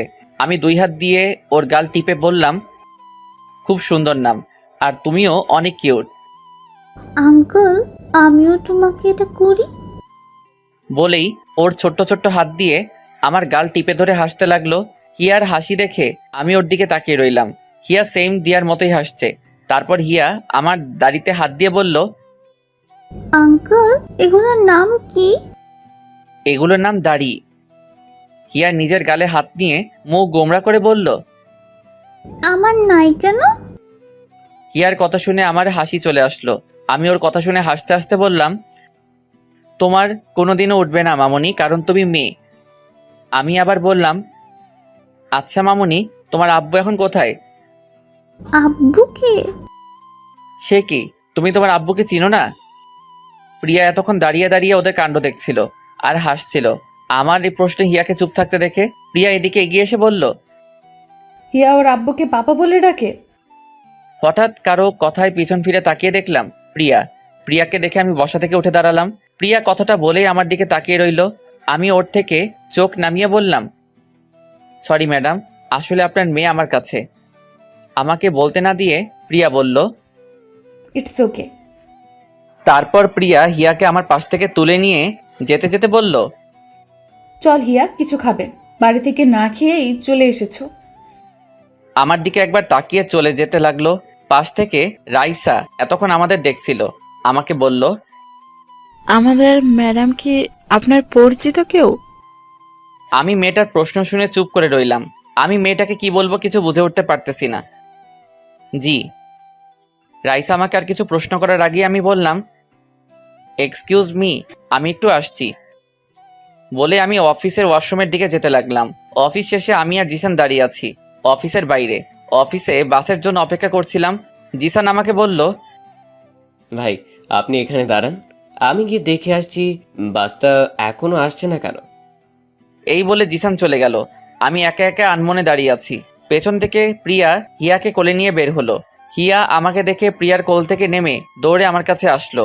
আমার সামনে এসে একটা হাসি দিয়ে বলল, আঙ্কেল মাথা নিচু করো। আমি মাথা নিচু করতেই হিয়া আমার গালে একটা চুমু খেলো। তারপর হিয়া প্রিয়ার কাছে গিয়ে ওর হাত ধরে টানতে লাগলো। প্রিয়া বলল, কি হলো হিয়া, আমাকে টানছো কেন? আসো না আম্মু। হিয়া প্রিয়াকে টানতে টানতে আমার সামনে নিয়ে এলো। প্রিয়া আমার দিকে একবার তাকিয়ে চোখ নিচে নামিয়ে নিল। হিয়া বলল, আম্মু আঙ্কেলকে চুমু দাও। আমরা দুজনই দুজনের দিকে চোখ বড় বড় করে তাকালাম। প্রিয়া লজ্জায় লাল হয়ে গেল। তারপর হিয়াকে ধমক দিয়ে বলল, হিয়া এসব কি হচ্ছে? আমি প্রিয়াকে বললাম, প্লিজ ম্যাডাম ওকে বকবেন না, আমি ওকে বুঝিয়ে বলছি। আমি হাঁটু গেড়ে বসে হিয়ার গালে হাত দিয়ে বললাম, হিয়া মামনি শোনো, তোমার আম্মু তোমার আব্বুকে মানে তোমার পাপাকে ছাড়া অন্য কোনো ছেলেকে চুমু খেতে পারবে না। কিন্তু আম্মু তো পাপ্পাকে চুমু দেয় না, আম্মু তো তোমার ফটোতে চুমু। প্রিয়া হিয়ার মুখ চেপে ধরল। তারপর হিয়াকে কোলে নিয়ে বলল, চল হিয়া, দেরি হয়ে যাচ্ছে। বলে আমার দিকে একবার তাকিয়ে গাড়িতে উঠে গেল। গাড়িতে উঠে হিয়া আমাকে হাত নাড়িয়ে টাটা দিতে লাগলো। আমিও ওকে হাত নাড়িয়ে টাটা দিলাম। আমিও হোটেলে চলে আসলাম। রুমে ঢুকে শার্টটা খুলে একটা টাওয়েল নিয়ে বাথরুমে ঢুকলাম। বাথরুমে ঢুকে শাওয়ারটা ছেড়ে শাওয়ারের নিচে দাঁড়িয়ে রইলাম। বুকের ভিতরটা অনেক ভারী লাগছে, অনেক কষ্ট জমে আছে বুকের ভিতরে। আমার দোষে আমি আমার পিচ্চি বউটাকে হারালাম। সেদিন যদি আমি ওকে সারপ্রাইজ দেওয়ার জন্য ঘর থেকে বেরিয়ে না যেতাম, তাহলে আজ আমাকে ওকে এই অবস্থাতে দেখতে হতো না। আমার চোখের পানি আর শাওয়ারের পানি এক হয়ে নিচে পড়ছে। আমার পিচিটা এখন আর আমার নেই, এখন সে অন্য কারো বউ, অন্য একজনের মেয়ের মা। যখন ওর মেয়েটা আমার কাছে আসে, জানি না কেন জানি আমি সব কষ্ট ভুলে যাই। এখন আমি নিজেকে একটা কথা ভেবেই সান্ত্বনা দিচ্ছি যে যাই হোক, আমার পিচিটা তো সুখে আছে, ও সুখে থাকলেই হলো। আমার আর কিছু চাই না, প্রিয়ার সুখেই আমার সুখ। অনেকক্ষণ শাওয়ারের নিচে থাকার পর বাথরুম থেকে বেরিয়ে আসলাম। পরের দিন অফিসে যাওয়ার জন্য জিসান রেডি হয়ে আমার রুমে এসে বলল, কি ভাই আপনি এখনো রেডি হন নাই? অফিস বাস চলে আসছে তো। আমি বললাম, জিসান ভাই আপনি অফিস বাস দিয়ে চলে যান, আমি পরে একটা ট্যাক্সি নিয়ে চলে যাব। আচ্ছা ঠিক আছে, আমি যাই। আপনি দেরি করবেন না কিন্তু, নতুন নতুন অফিস জয়েন করেছেন, দেরি করলে সমস্যা হতে পারে কিন্তু। আচ্ছা। আমি ভাবতে লাগলাম আমার কি আর প্রিয়ার সামনে যাওয়া ঠিক হবে? ও যখন সুখে আছে তাহলে থাক না সুখে, আমি কেন ওর পথের কাঁটা হয়ে দাঁড়াবো? তাই ভাবলাম আমি আর প্রিয়ার সামনে যাব না। এদিকে হিয়া অনেকক্ষণ ধরে ওর মাকে বলে যাচ্ছে, আম্মু আঙ্কেল এখনো আসছে না কেন? হিয়া প্রতিদিন প্রিয়ার সাথে অফিসে আসে। প্রিয়া ওর মেয়েকে বলছে, আসবে, এক্ষুনি চলে আসবে। প্রিয়াও চিন্তায় পড়ে গেল। অফিস বাস তো সেই কখনই চলে আসলো, কিন্তু নোমান আসলো না কেন অফিস বাসে? নোমান কি আর আসবে না অফিসে? নোমান তো আমাকে সহ্যই করতে পারে না। তাহলে কি আমার জন্য সে আর অফিসে আসবে না? আমি নোমানকে কি আমি আর দেখতে পারবো না? আমাকে সে আর দেখতে পারবে না, সে কথা মনে পড়তেই প্রিয়ার বুকের ভিতর ধুক করে উঠল। চোখ দিয়ে পানি বেরিয়ে আসলো। এতক্ষণ সে তার কেবিনের সামনে দাঁড়িয়েছিল। হঠাৎ খেয়াল হলো নোমান অফিসে ঢুকছে। প্রিয়ার চোখে মুখে হাসি ফুটে উঠল। হিয়া নোমানকে দেখতে পেয়ে দৌড়ে গিয়ে আমার পা দুইটা জড়িয়ে ধরল। আমি হিয়াকে টেনে কোলে তুললাম, গালে একটা চুমু দিলাম। হ্যাঁ, আজ ওর জন্যই অফিসে আসতে হলো। আমি যে প্রিয়ার মেয়েটার মায়ায় পড়ে গেছি। হিয়া গাল ফুলিয়ে বলল, আঙ্কেল আমি তোমার সাথে কথা বলবো না, তুমি এত দেরি করে আসলে কেন? সরি। দেখি কিউটিটার মুখটা। হিয়া মুখটা অন্যদিকে ঘুরিয়ে নিল। আমি এবার হিয়াকে কাতুকুতু দিতে লাগলাম। হিয়া খিলখিল করে হাসতে লাগলো। প্রিয়া দেখে একটা হাসি দিয়ে চোখ মুছে জোরে একটা নিঃশ্বাস ফেলে কেবিনে চলে গেল। আমি সারাদিন হিয়াকে নিয়ে মেতে রইলাম। মেয়েটা অনেক পাকা পাকা কথা বলছে, আর আমি সেই কথা শুনে হাসতে হাসতে ফেটে পড়ছি। প্রিয়া বারবার কেবিন থেকে বের হয়ে এসে কিছুক্ষণ দেখে, তারপর একটা হাসি দিয়ে আবার নিজের কেবিনে চলে যায়। এইভাবেই সারাটা দিন কেটে গেল। জিসান এসে বলল, ভাই হোটেলে যাবেন না? অফিস তো শেষ হয়ে গেল। আমার যাওয়ার কথা শুনেই হিয়া আমার গলা জড়িয়ে ধরল। না আঙ্কেল যাবে না। আমি জিসানকে বললাম, জিসান ভাই আপনি অফিস বাস দিয়ে চলে যান, আমি সকালের মতো ট্যাক্সি দিয়ে চলে যাব। জিসান চলে গেল। কিছুক্ষণ পর প্রিয়া কেবিন থেকে বেরিয়ে আমাদের কাছে এসে হিয়াকে বলল। হিয়া আস, আমরা বাসায় যাব। হিয়া এবার আমার কাঁধে মুখ লোকালো, তারপর বলল। না, আমি যাব না। আমি বললাম, চলেন, আমি আপনাদের গাড়িতে তুলে দিয়ে আসছি। অফিসের বাইরে এসে প্রিয়ার গাড়ির সামনে আসলাম। প্রিয়া আগে গিয়ে গাড়িতে বসলো। আমি হিয়াকে বললাম, আমার দিকে তাকাও। হিয়া আমার কাঁধ থেকে মুখ তুলে তাকালো। আমি বললাম, যাও এখন বাসায়। তুমি এরকম করলে কিন্তু আমি কালকে আর এখানে আসবো না। হিয়া আমার কথা শুনে গাড়িতে উঠে গিয়ে বসলো। আমি হিয়ার গালে একটা চুমু দিয়ে সেখান থেকে চলে যেতে লাগলাম। হঠাৎ পিছন থেকে প্রিয়া ডাক দিল। এই যে শুনো। আমি পিছন ফিরে তাকাতেই দেখলাম প্রিয়া গাড়ি থেকে মুখটা বের করে আছে। আমি বললাম, জি বলুন। অফিসের বাস তো চলে গেছে, তুমি কিভাবে যাবে? প্রিয়ার মুখে তুমি ডাক শুনে ওর দিকে অবাক চোখে তাকিয়ে রইলাম। প্রিয়া আবার বলল, আমি তোমাকে কিছু প্রশ্ন করছি। ও জি, আমি ট্যাক্সি দিয়ে চলে যাব। তুমি যদি কিছু মনে না করো, আমি তোমাকে পৌঁছে দিতে পারি। থ্যাংক ইউ, লাগবে না, আমি চলে যেতে পারবো। প্রিয়া মুখটা কালো করে ফেললো। হিয়া বলল, আঙ্কেল চলো না আমাদের সাথে। আমি হিয়ার মুখের দিকে তাকিয়ে আর না করতে পারলাম না। উঠে গেলাম ওদের গাড়িতে। আমি একপাশে আর দিয়া একপাশে, আর হিয়া মাঝখানে। হিয়া আমার কোলে উঠে এসে বসলো। কেউ কোনো কথা বলছি না। কিছুক্ষণ চুপ থাকার পর হুট করে প্রিয়া বলল, তোমার বউকে কি এখানে মালয়েশিয়া সাথে করে নিয়ে এসেছো? আমি প্রিয়ার কথা শুনে হাসতে লাগলাম। বউ। কি হলো, হাসছো কেন? আমি হাসির কিছু বলেছি? আমার কপালে বউ নাই। মানে তুমি কি সব অদ্ভুত কথা বলছো? সত্যি তো বলছি, এখানে অদ্ভুত কি আছে? মানে তুমি এখনো বিয়ে করো নাই? না, বললাম না আমার কপালে বউ নাই। কেন বিয়ে করো নাই? তুমি জেনে কি করবে? প্লিজ বলো না, কেন বিয়ে করো নাই? আমি কিছুক্ষণ চুপ করে রইলাম। তারপর প্রিয়ার চোখে চোখ রেখে বললাম, তোমার জন্য। প্রিয়া অবাক হয়ে বলল, আমার জন্য মানে? সেদিন রাতে আমি কিছু একটা ভেবে চুপ করে রইলাম। প্রিয়াকে কি এখন এসব বলা ঠিক হবে? প্রিয়া তো সুখেই আছে, ওকে এসব বলে কি ওর কষ্ট বাড়ানো ঠিক হবে? প্রিয়া আমাকে চুপ করে থাকতে দেখে বলল, বলো না সেদিন রাতে কি? কিছু না। প্রিয়া এবার আমার হাত ধরে প্রিয়ার মাথায় নিয়ে গেল। তারপর বলল, ও তো ছোট্ট ফেরেস্তার মতো নিষ্পাপ। আমি জানি তুমি ওর মাথায় হাত রেখে মিথ্যে বলতে পারবে না। আমি এবার কি বলবো কিছু বুঝে উঠতে পারছি না। হিয়ার মাথায় হাত রেখে আমি আবার মিথ্যেও বলতে পারবো না। আমি বললাম, প্রিয়া থাক না এসব এখন, আর জেনে কি করবে? তুমি বলবে কিনা বলো। আমি এবার বলতে শুরু করলাম, আসলে সেদিন রাতে তুমি যখন আমার মুখ থেকে একবার বউ ডাক শুনতে চেয়েছিলে, তখন আমি কেন ঘর থেকে বেরিয়ে গিয়েছিলাম জানো? সেদিন আমি তোমাকে সারপ্রাইজ দেওয়ার জন্য রুম থেকে বেরিয়ে গেছিলাম। সেদিন আমি তোমাকে একবার না, সারা জীবনের জন্য বউ ডাকতে চেয়েছিলাম, তোমাকে আপন করে নিতে চেয়েছিলাম। কিন্তু তোমাকে সারপ্রাইজ দেওয়ার জন্য একটা লাল টকটকে শাড়ি আর অনেক গোলাপ ফুল নিয়ে যখন বাসায় আসলাম, তখন আমি নিজেই সারপ্রাইজড হয়ে যাই। এসে দেখি তুমি রুমে নাই। তারপর যখন তোমার চিঠি আর ডিভোর্স পেপারে সাইন দেখলাম, তখন আমার সারা দুনিয়া অন্ধকার হয়ে এসেছিল। তারপর ৫-৫টা বছর তোমার অপেক্ষায় আর তোমাকে খুঁজতে খুঁজতে কাটিয়ে দেই। সবাই তো ভেবে নিয়েছিল যে তুমি আর বেঁচে নেই, কিন্তু একমাত্র আমি জানতাম তোমাকে আমি একদিন না একদিন খুঁজে পাবো। কিন্তু এভাবে যে পেয়েও তোমাকে হারাতে হবে সেটা ভাবিনি।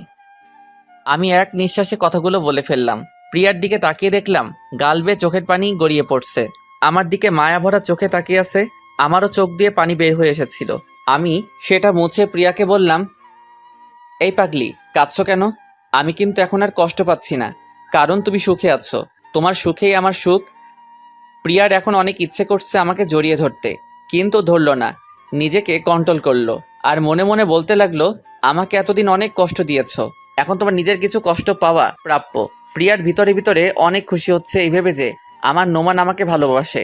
আমার জন্য সে এতটা বছর অপেক্ষা করলো, কিন্তু সে খুশিটা প্রকাশ করলো না। চোখের পানি মুছে চুপ করে বসে রইল আর বারবার আমার দিকে আর চোখে তাকাতে লাগলো।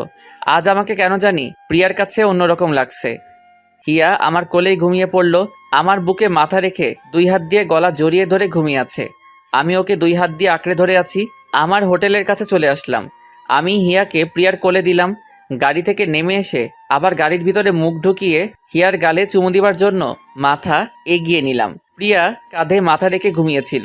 আমি যখন হিয়াকে চুমু খাওয়ার জন্য ঠোঁট এগিয়ে নিলাম, প্রিয়া ভাবলো আমি ওকে চুমু খাবো, তাই তার গাল এগিয়ে আনছিল। কিন্তু আমি হিয়ার গালে চুমু খাওয়াতে প্রিয়া লজ্জা পেয়ে আবার গাল পিছিয়ে নিল। আমি গাড়ি থেকে মাথা বের করে পিছন ফিরে চলে আসছিলাম। পিছন থেকে প্রিয়া ডাক দিল।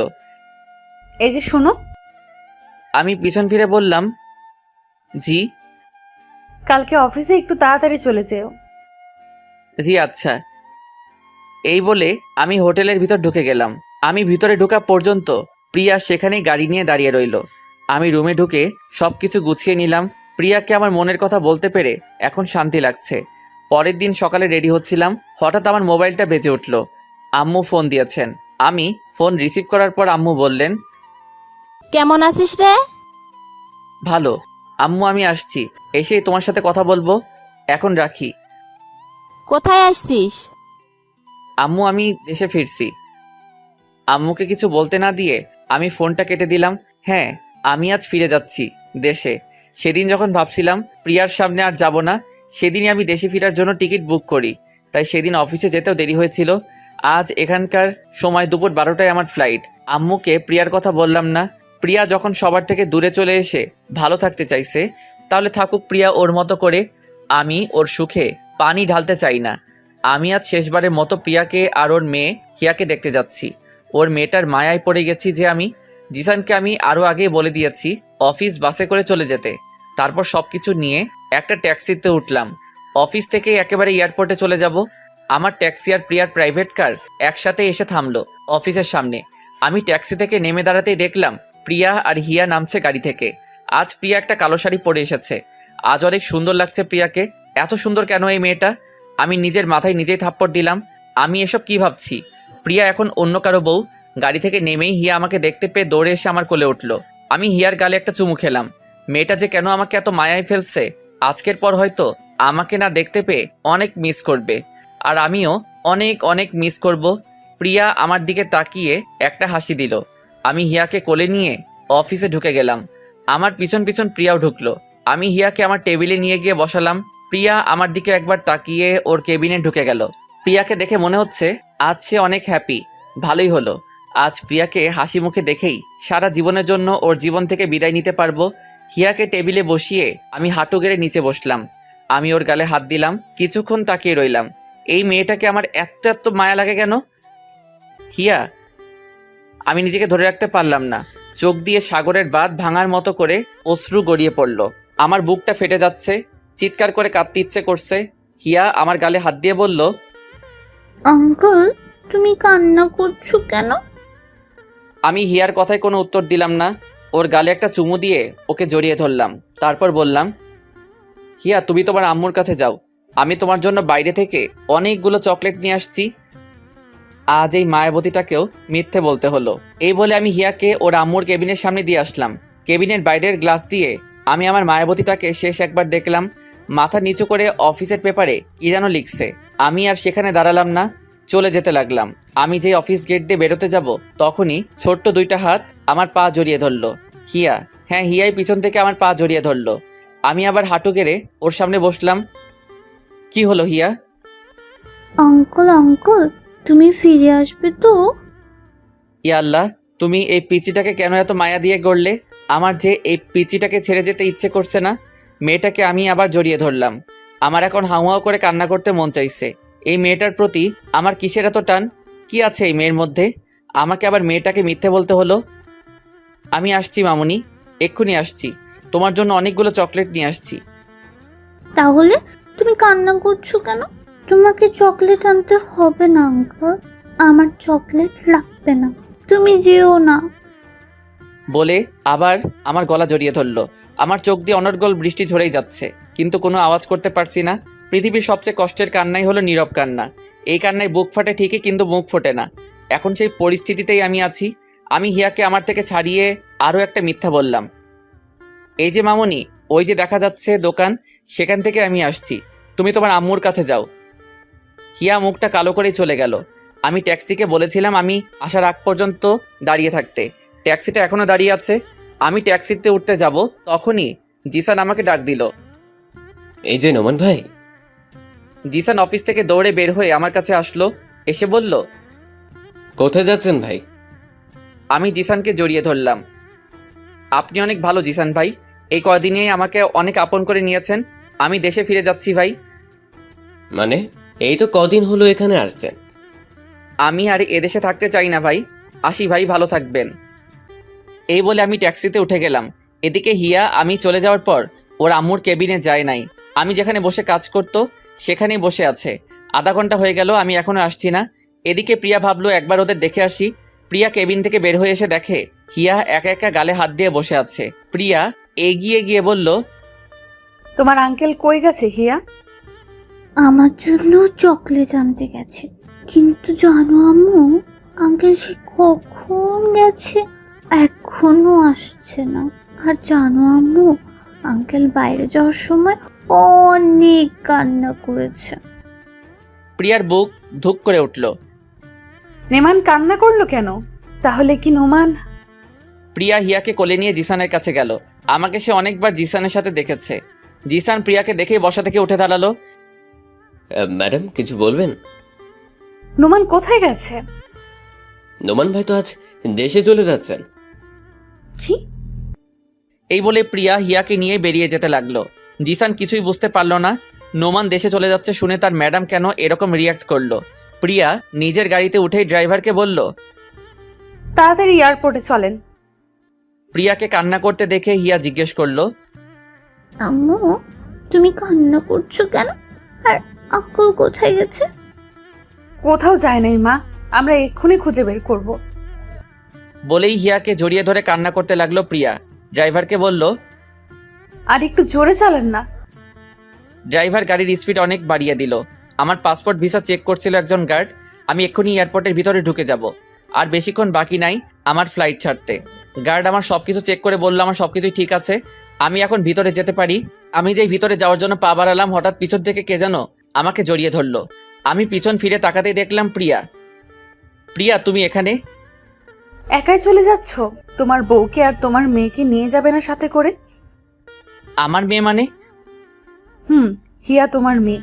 সেদিন তুমি যখন আমাকে পিলটা দিয়েছিলে সেটা আমি খাই নাই, ফেলে দিয়েছিলাম। প্রিয়ার কথা শুনে খুশিতে আমার কান্না চলে আসলো। আমি প্রিয়ার দুই গালে হাত দিয়ে চোখের পানি ফেলতে ফেলতে বললাম, হিয়া আমার মেয়ে, আমার মেয়ে। তারপর বললাম, শুনলাম তোমার নাকি বিয়ে হয়েছে তোমার কোম্পানি মালিকের সাথে। না, এটা ভুল, সবাই সত্যিটা জানে না।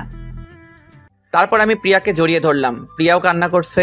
তারপর আমার থেকে নিজেকে ছাড়িয়ে বলল, এই এই ছাড়ো ছাড়ো, কি করছো? সবাই দেখছে। আমার বউকে আমি জড়িয়ে ধরেছি, তাতে কার কি? তাই বলে মানুষকে ফ্রিতে সিনেমা দেখাবে? বলে বাবালে, আমার পিচিটা দেখে অনেক পাকনা হয়ে গেছে। এই ছাড়ো, আমি কি এখন আর পিচ্চি রয়ে গেছি নাকি? আমি তো এখন অনেক বড় হয়ে গেছি। তুই যতই বড় হও না কেন, আমার কাছে সে আগের পিচি রয়ে থাকবে, আমার পিচ্চি বউ। ই এখন আসছে প্রেম দেখাতে। তখন তো আমাকে কত কষ্ট দিয়েছিলে। হ্যাঁ দিয়েছিলাম, তাই তো তোমার চেয়ে দ্বিগুণ কষ্ট আমি এই 5টা বছরে পেলাম। আর আমি কি কম কষ্ট পাইছি এই 5 বছরে? জানো, প্রত্যেকটা দিন তোমার কথা মনে পড়তো, তোমাকে অনেক মিস করতাম। তাই প্রত্যেক দিন তোমাকে ফোন দিতাম, শুধুমাত্র তোমার মুখ থেকে একটা শব্দ শোনার জন্য। শব্দ না শুনতে পারলেও তোমার নিঃশ্বাসের আওয়াজ শুনলেই আমার মন শান্ত হতো। কি ওই অপরিচিত নাম্বারটা তুমি ছিলে? আমার মেয়েটা কই গো? গাড়িতে আছে, চলো। গাড়ির ভিতরে ঢুকতেই হিয়া আমাকে দেখে আঙ্কেল আঙ্কেল বলে জড়িয়ে ধরলো। আমি বললাম, আঙ্কেল না মামুনি, আব্বু বলো। আব্বু কেন? এখন থেকে আব্বুই বলবে। আমি হিয়াকে আমার কোলে নিয়ে ওর চোখে মুখে অনেকগুলো চুমু দিলাম। প্রিয়া আমাদের বাবা মেয়ের মিলন দেখে হাসতে লাগলো। আমি হিয়াকে বললাম, চলো আম্মু, আমরা এখন বাংলাদেশে যাব। বলেই আমি হিয়াকে কোলে নিয়ে গাড়ি থেকে নেমে প্রিয়ার হাত ধরে টানতে লাগলাম। প্রিয়া বলল, এই কোথায় যাচ্ছ? কেন, দেশে যাবা না? পাসপোর্ট টিকিট ছাড়া কিভাবে যাব আমরা? ও, আমি তো ভুলেই গেছিলাম। তো এখন আমরা কই যাব? আমি যে বাড়িতে আমার জীবনের 5টা বছর কাটিয়েছি সেই বাড়িতে। ওদের থেকেও তো বিদায় নিতে হবে। ওদের কাছে যে আমি ঋণী, ওরা আমাকে যে নতুন করে জীবন দিয়েছিল। তারপর আমরা আরিয়ান চৌধুরীর বাড়িতে চলে আসি। আরিয়ান চৌধুরী ও তার মা আমাকে দেখে আমার দিকে অবাক চোখে তাকিয়ে আছেন। আরিয়ান চৌধুরী আমাকে প্রশ্ন করলো, আপনি এখানে? হয়তো আমাকে আগে ফটোতে দেখেছে, তাই প্রথম দেখাতেই চিনে ফেললো। তারপর প্রিয়া ওদের সবকিছু বুঝিয়ে বলল। আরিয়ান চৌধুরী প্রিয়ার কথা শুনে মুখটা মলিন করে কিছুক্ষণ দাঁড়িয়ে রইল। তারপর আমাদের বলল, আচ্ছা, তাহলে আজ না হয় তোমরা এখানে থাকো। এর ভেতরে আমি প্রিয়া আর হিয়ার পাসপোর্ট টিকিটের ব্যবস্থা করে ফেলছি। এই বলে আরিয়ান চৌধুরী আর সেখানে দাঁড়ালো না, চলে গেল বাইরে। আরিয়ানের আম্মুর মুখের দিকে তাকিয়ে দেখলাম ওনার চোখে পানি। হয়তো প্রিয়া আর হিয়া চলে যাওয়ার কথা শুনে অনেক কষ্ট পেয়েছেন। উনি অনেক কষ্ট করে বললেন, প্রিয়া, তোর স্বামীকে নিয়ে রুমে গিয়ে ফ্রেশ হয়ে আয় মা, আমি তোদের জন্য খাবার রেডি করছি। এই বলে উনি চলে গেলেন। প্রিয়া আমাকে বলল, চলো রুমে চলো।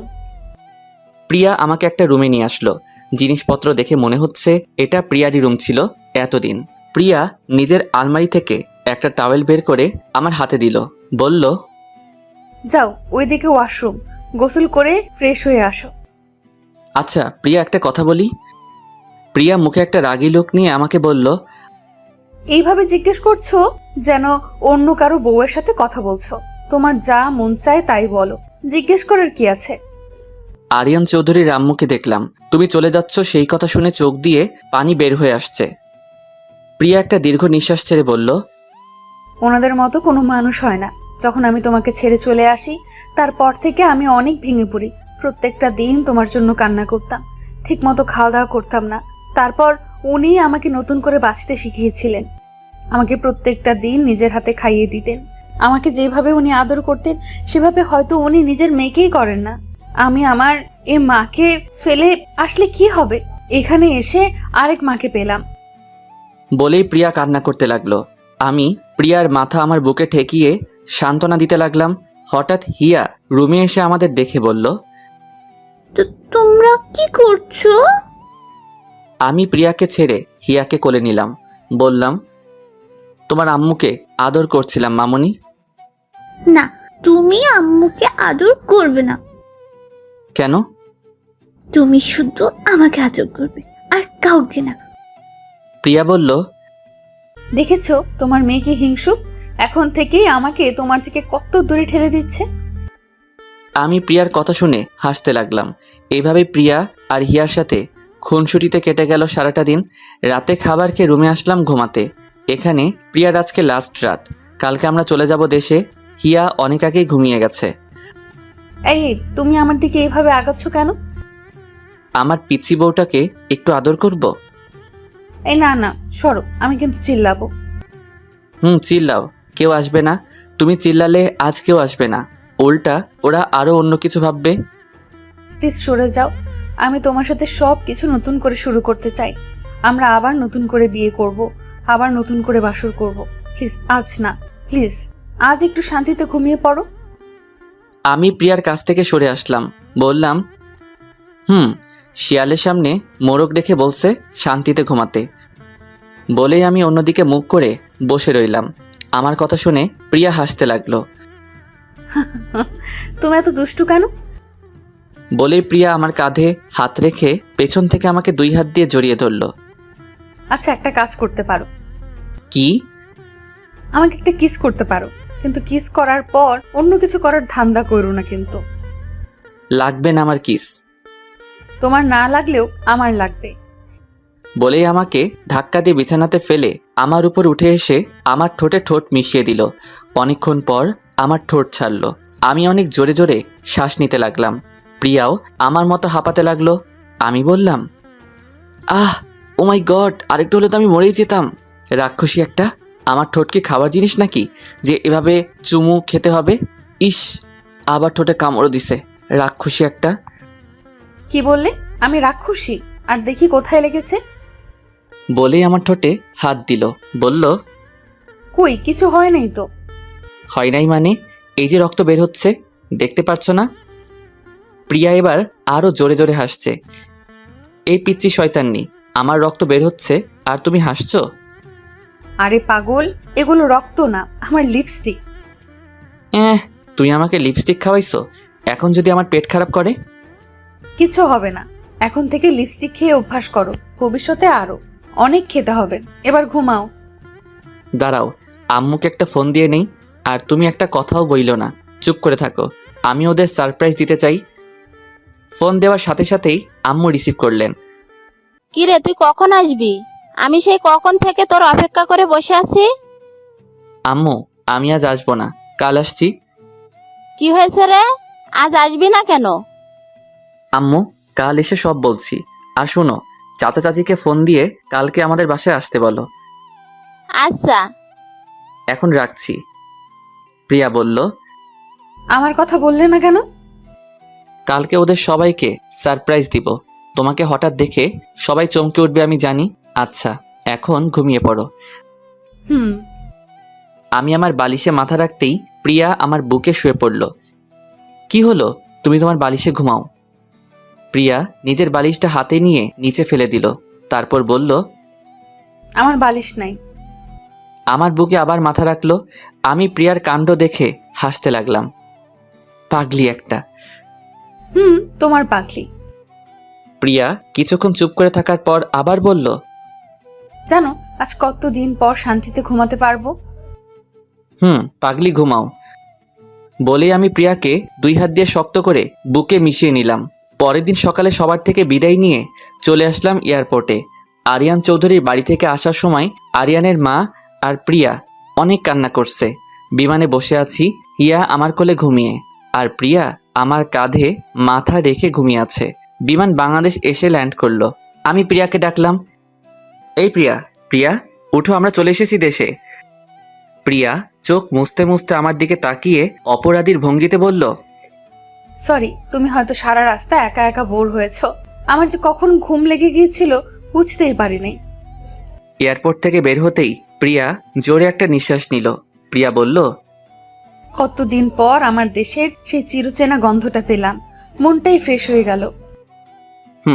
এখন চলো। প্রিয়া আর হিয়াকে নিয়ে একটা ট্যাক্সিতে উঠলাম। হিয়ার এখনো ঘুম ভাঙে নাই, এখনো আমার কোলেই ঘুমিয়ে আছে। আমাদের বাড়ির পাশে আসতেই আমি প্রিয়ার হাতে একটা বোরকা ধরিয়ে দিয়ে বললাম, এটা পরে নাও। বোরকা কেন? পরো না, এত প্রশ্ন করছো কেন? প্রিয়া আর কিছু না বলে বোরকা পরে নিল। প্রিয়ার চোখ দুইটা ছাড়া এখন আর কিচ্ছু দেখা যাচ্ছে না। হিয়াও জেগে উঠেছে। আমি হিয়াকে কোলে নিয়ে আমাদের ঘরের বেল বাজালাম। আম্মু এসে দরজা খুললেন। নোমান বাবা, তুই? বোরকা পরা প্রিয়াকে আর আমার কোলে হিয়াকে দেখে আটকে গেলেন। আবার বললেন, কি রে, ওরা কে? বলছি, আগে ঘরে তো ঢুকতে দাও। আমি ভিতরে ঢুকে দেখলাম আব্বু, চাচা, চাচি, অবন্তী, শিহাব সবাই ড্রয়িং রুমে বসে আছেন। আমাকে সবাই একসাথে প্রশ্ন করলেন যে ওরা কে। আমি প্রিয়াকে দেখিয়ে বললাম, ও আমার বউ। সবাই অবাক হওয়ার চেয়ে খুশি হলেন। আব্বু বললেন, নোমান, তুই শেষ পর্যন্ত বিয়ে করলি, এবার আমি শান্তি পেলাম। আম্মু প্রিয়াকে বললেন, মুখোশটা খোলো বৌমা, দেখি আমার বৌমা কত সুন্দর। প্রিয়া আমার দিকে তাকিয়ে চোখের ইশারায় প্রশ্ন করলো, খুলবে কিনা। আমি মাথা নাড়িয়ে হ্যাঁ বললাম। প্রিয়া পিছনে হাত দিয়ে ফিতাটা খুললো। খুলে আস্তে আস্তে মুখ থেকে মুখোশটা সরালো। মুখোশটা মুখ থেকে সরাতেই সবাই চোখ বড় বড় করে প্রিয়ার দিকে তাকিয়ে আছে। প্রিয়াকে চিনতে ওদের কিছুটা কষ্ট হচ্ছে, কারণ এই 5 বছরে প্রিয়া অনেক পাল্টে গেছে। সবার চিনতে কষ্ট হলেও চাচা ঠিকই চিনে নিলেন। মুখ দিয়ে একটা শব্দ করলেন, প্রিয়া। চাচা দাঁড়াতে পারলেন না, সোফাতে বসে পড়লেন। চাচার মুখে দিয়া ডাক শুনে এবার সবাই চিনে গেল। চাচি দৌড়ে এসে প্রিয়াকে জড়িয়ে ধরে হাউমাউ করে দুজন কান্না করতে লাগলো।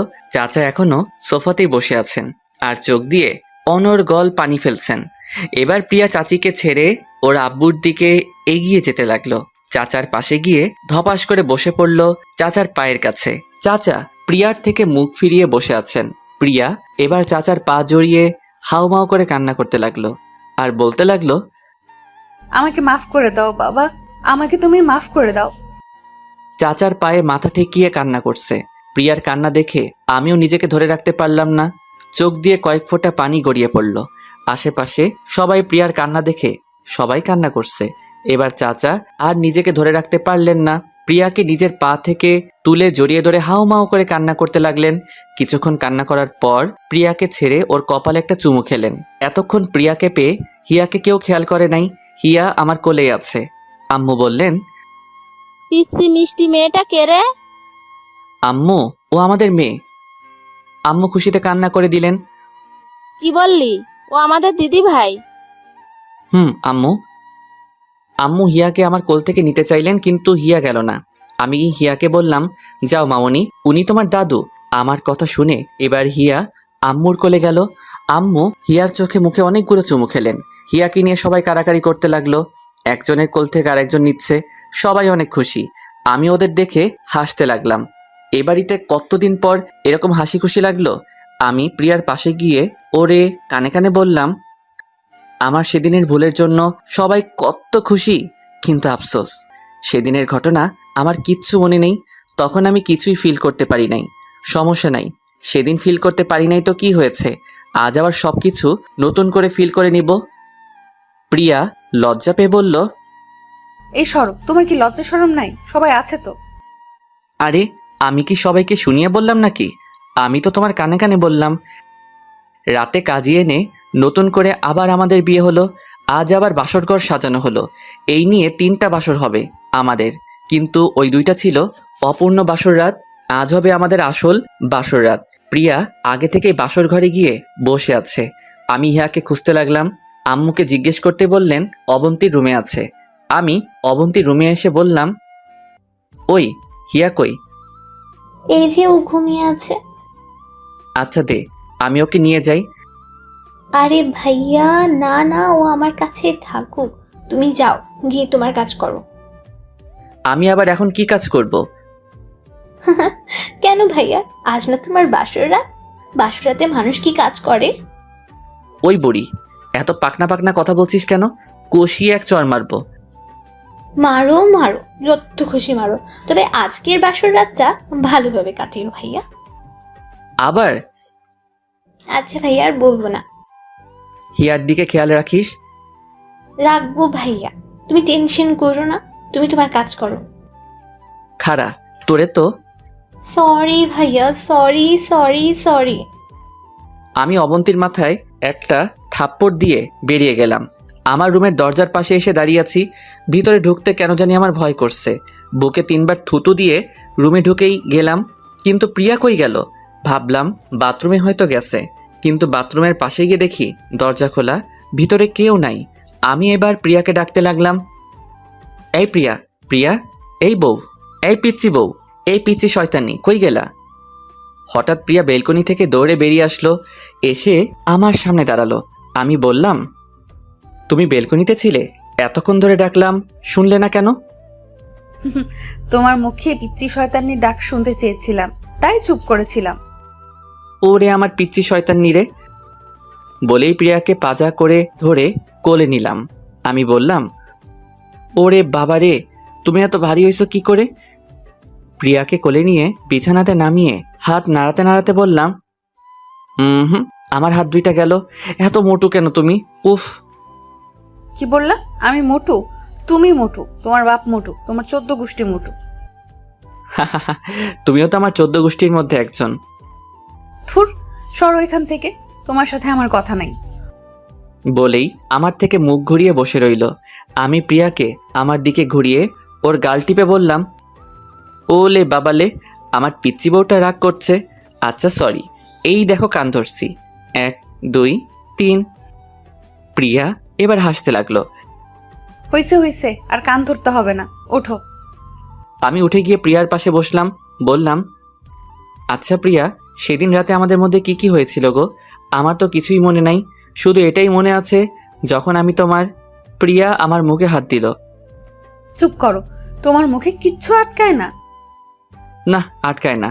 তোমার সামনে আমার কোনো কথাই আটকায় না। আমার একটা তোমার মতো কিউট বাবু লাগবে। লজ্জায় লাল হয়ে বলল। আমি মজা করে বললাম, তো আমি কি করতে পারি? প্রিয়া এবার রেগে গিয়ে বলল, কি করবে মানে? তুমি জানো না কি করবে? না, আমি তো জানি না কি করব, তুমি বলে দাও কি করতে হবে। যাও খবিস কোথাকার, আমি বলতে পারবো না। তাহলে আমিও কিছু করতে পারবো না। তোমাকে কিছু করতে হবে না, আমিই করছি। বলেই আমাকে ধাক্কা দিয়ে বিছানাতে ফেলে দিল। আমি বললাম, দাঁড়াও দাঁড়াও, তোমার কিছু বলতে দিল না, ঠোঁটে ঠোঁট মিশিয়ে দিল। আমি ওকে ছাড়িয়ে বললাম, শিট, আজকেও লিপস্টিক খাইয়ে ছাড়লে। আমি এক হাত দিয়ে আমার ঠোঁট আর এক হাত দিয়ে আমার টি শার্টের মাথা দিয়ে দিয়ার ঠোঁট মুছেছি। এবার প্রিয়াকে আমি ধাক্কা দিয়ে বিছানাতে ফেললাম। ওর ঠোঁটে আবার আমার ঠোঁট মিশিয়ে দিলাম। এভাবে চোখে গলায় ঘাড়ে চুমুতে চুমুতে ভরিয়ে দিলাম। আজ আমার প্রতিটা স্পর্শে প্রিয়া কেঁপে কেঁপে উঠছে। এভাবেই আমরা দুজন দুজনের ভালোবাসায় মিশে হারিয়ে গেলাম অতল সমুদ্রে, যে সমুদ্রে যেতে হলে লাগবে প্রচুর ভালোবাসা আর সাথে ভালোবাসার মানুষ। এইভাবে হঠাৎ ঘুমিয়ে পড়লাম। রাতে হঠাৎ আমার ঘুমটা ভেঙে গেল। পাশে হাত দিয়ে দেখি প্রিয়া নাই। মেয়েটা গেল কই? আমি একটা 3/4 পরে টি শার্টটা খুঁজতে লাগলাম।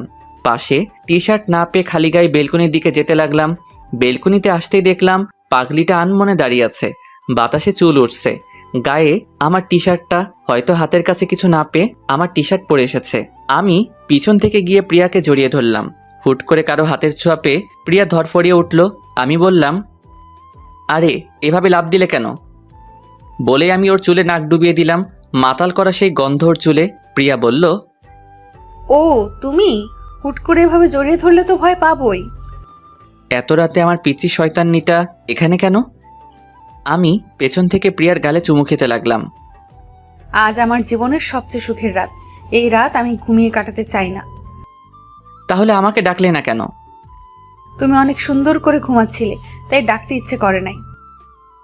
চলো তাহলে সুখের রাত সুখে ভরিয়ে দেই। আবারও হারিয়ে গেলাম সুখের রাজ্যে। 5-5টি বছর যেভাবে কষ্টে কাটাইছি, আজকে সেই সব কষ্ট সব ভুলে গেছি, হারিয়ে গেছি অজানার পথে। তুমি তো আমার জানি। তুমি আমাকে জান বললা কেন? তুমি তো আমার জানি। জানকে জান বলবো না তো কি বলবো? না, তুমি আমাকে সারা জীবন পিচ্চি বলেই ডাকবা। তোমার মুখে পিচ্চি ডাকটা শুনতেই আমার ভালো লাগে। আচ্ছা, আমার দুষ্টু পিচ্চি, এইবার খুশি হইছো? হ্যাঁ, একদম, অনেক খুশি হয়েছি। ওরে আমার দুষ্টু মিষ্টি পিচ্চি রে। এই বলেই আরো জোরে জড়িয়ে ধরে ওর শরীরের উপরে উঠে গেলাম। কোনো অপূর্ণতা আর রাখিনি। সারাটা রাত এইভাবেই কাটিয়ে দিলাম।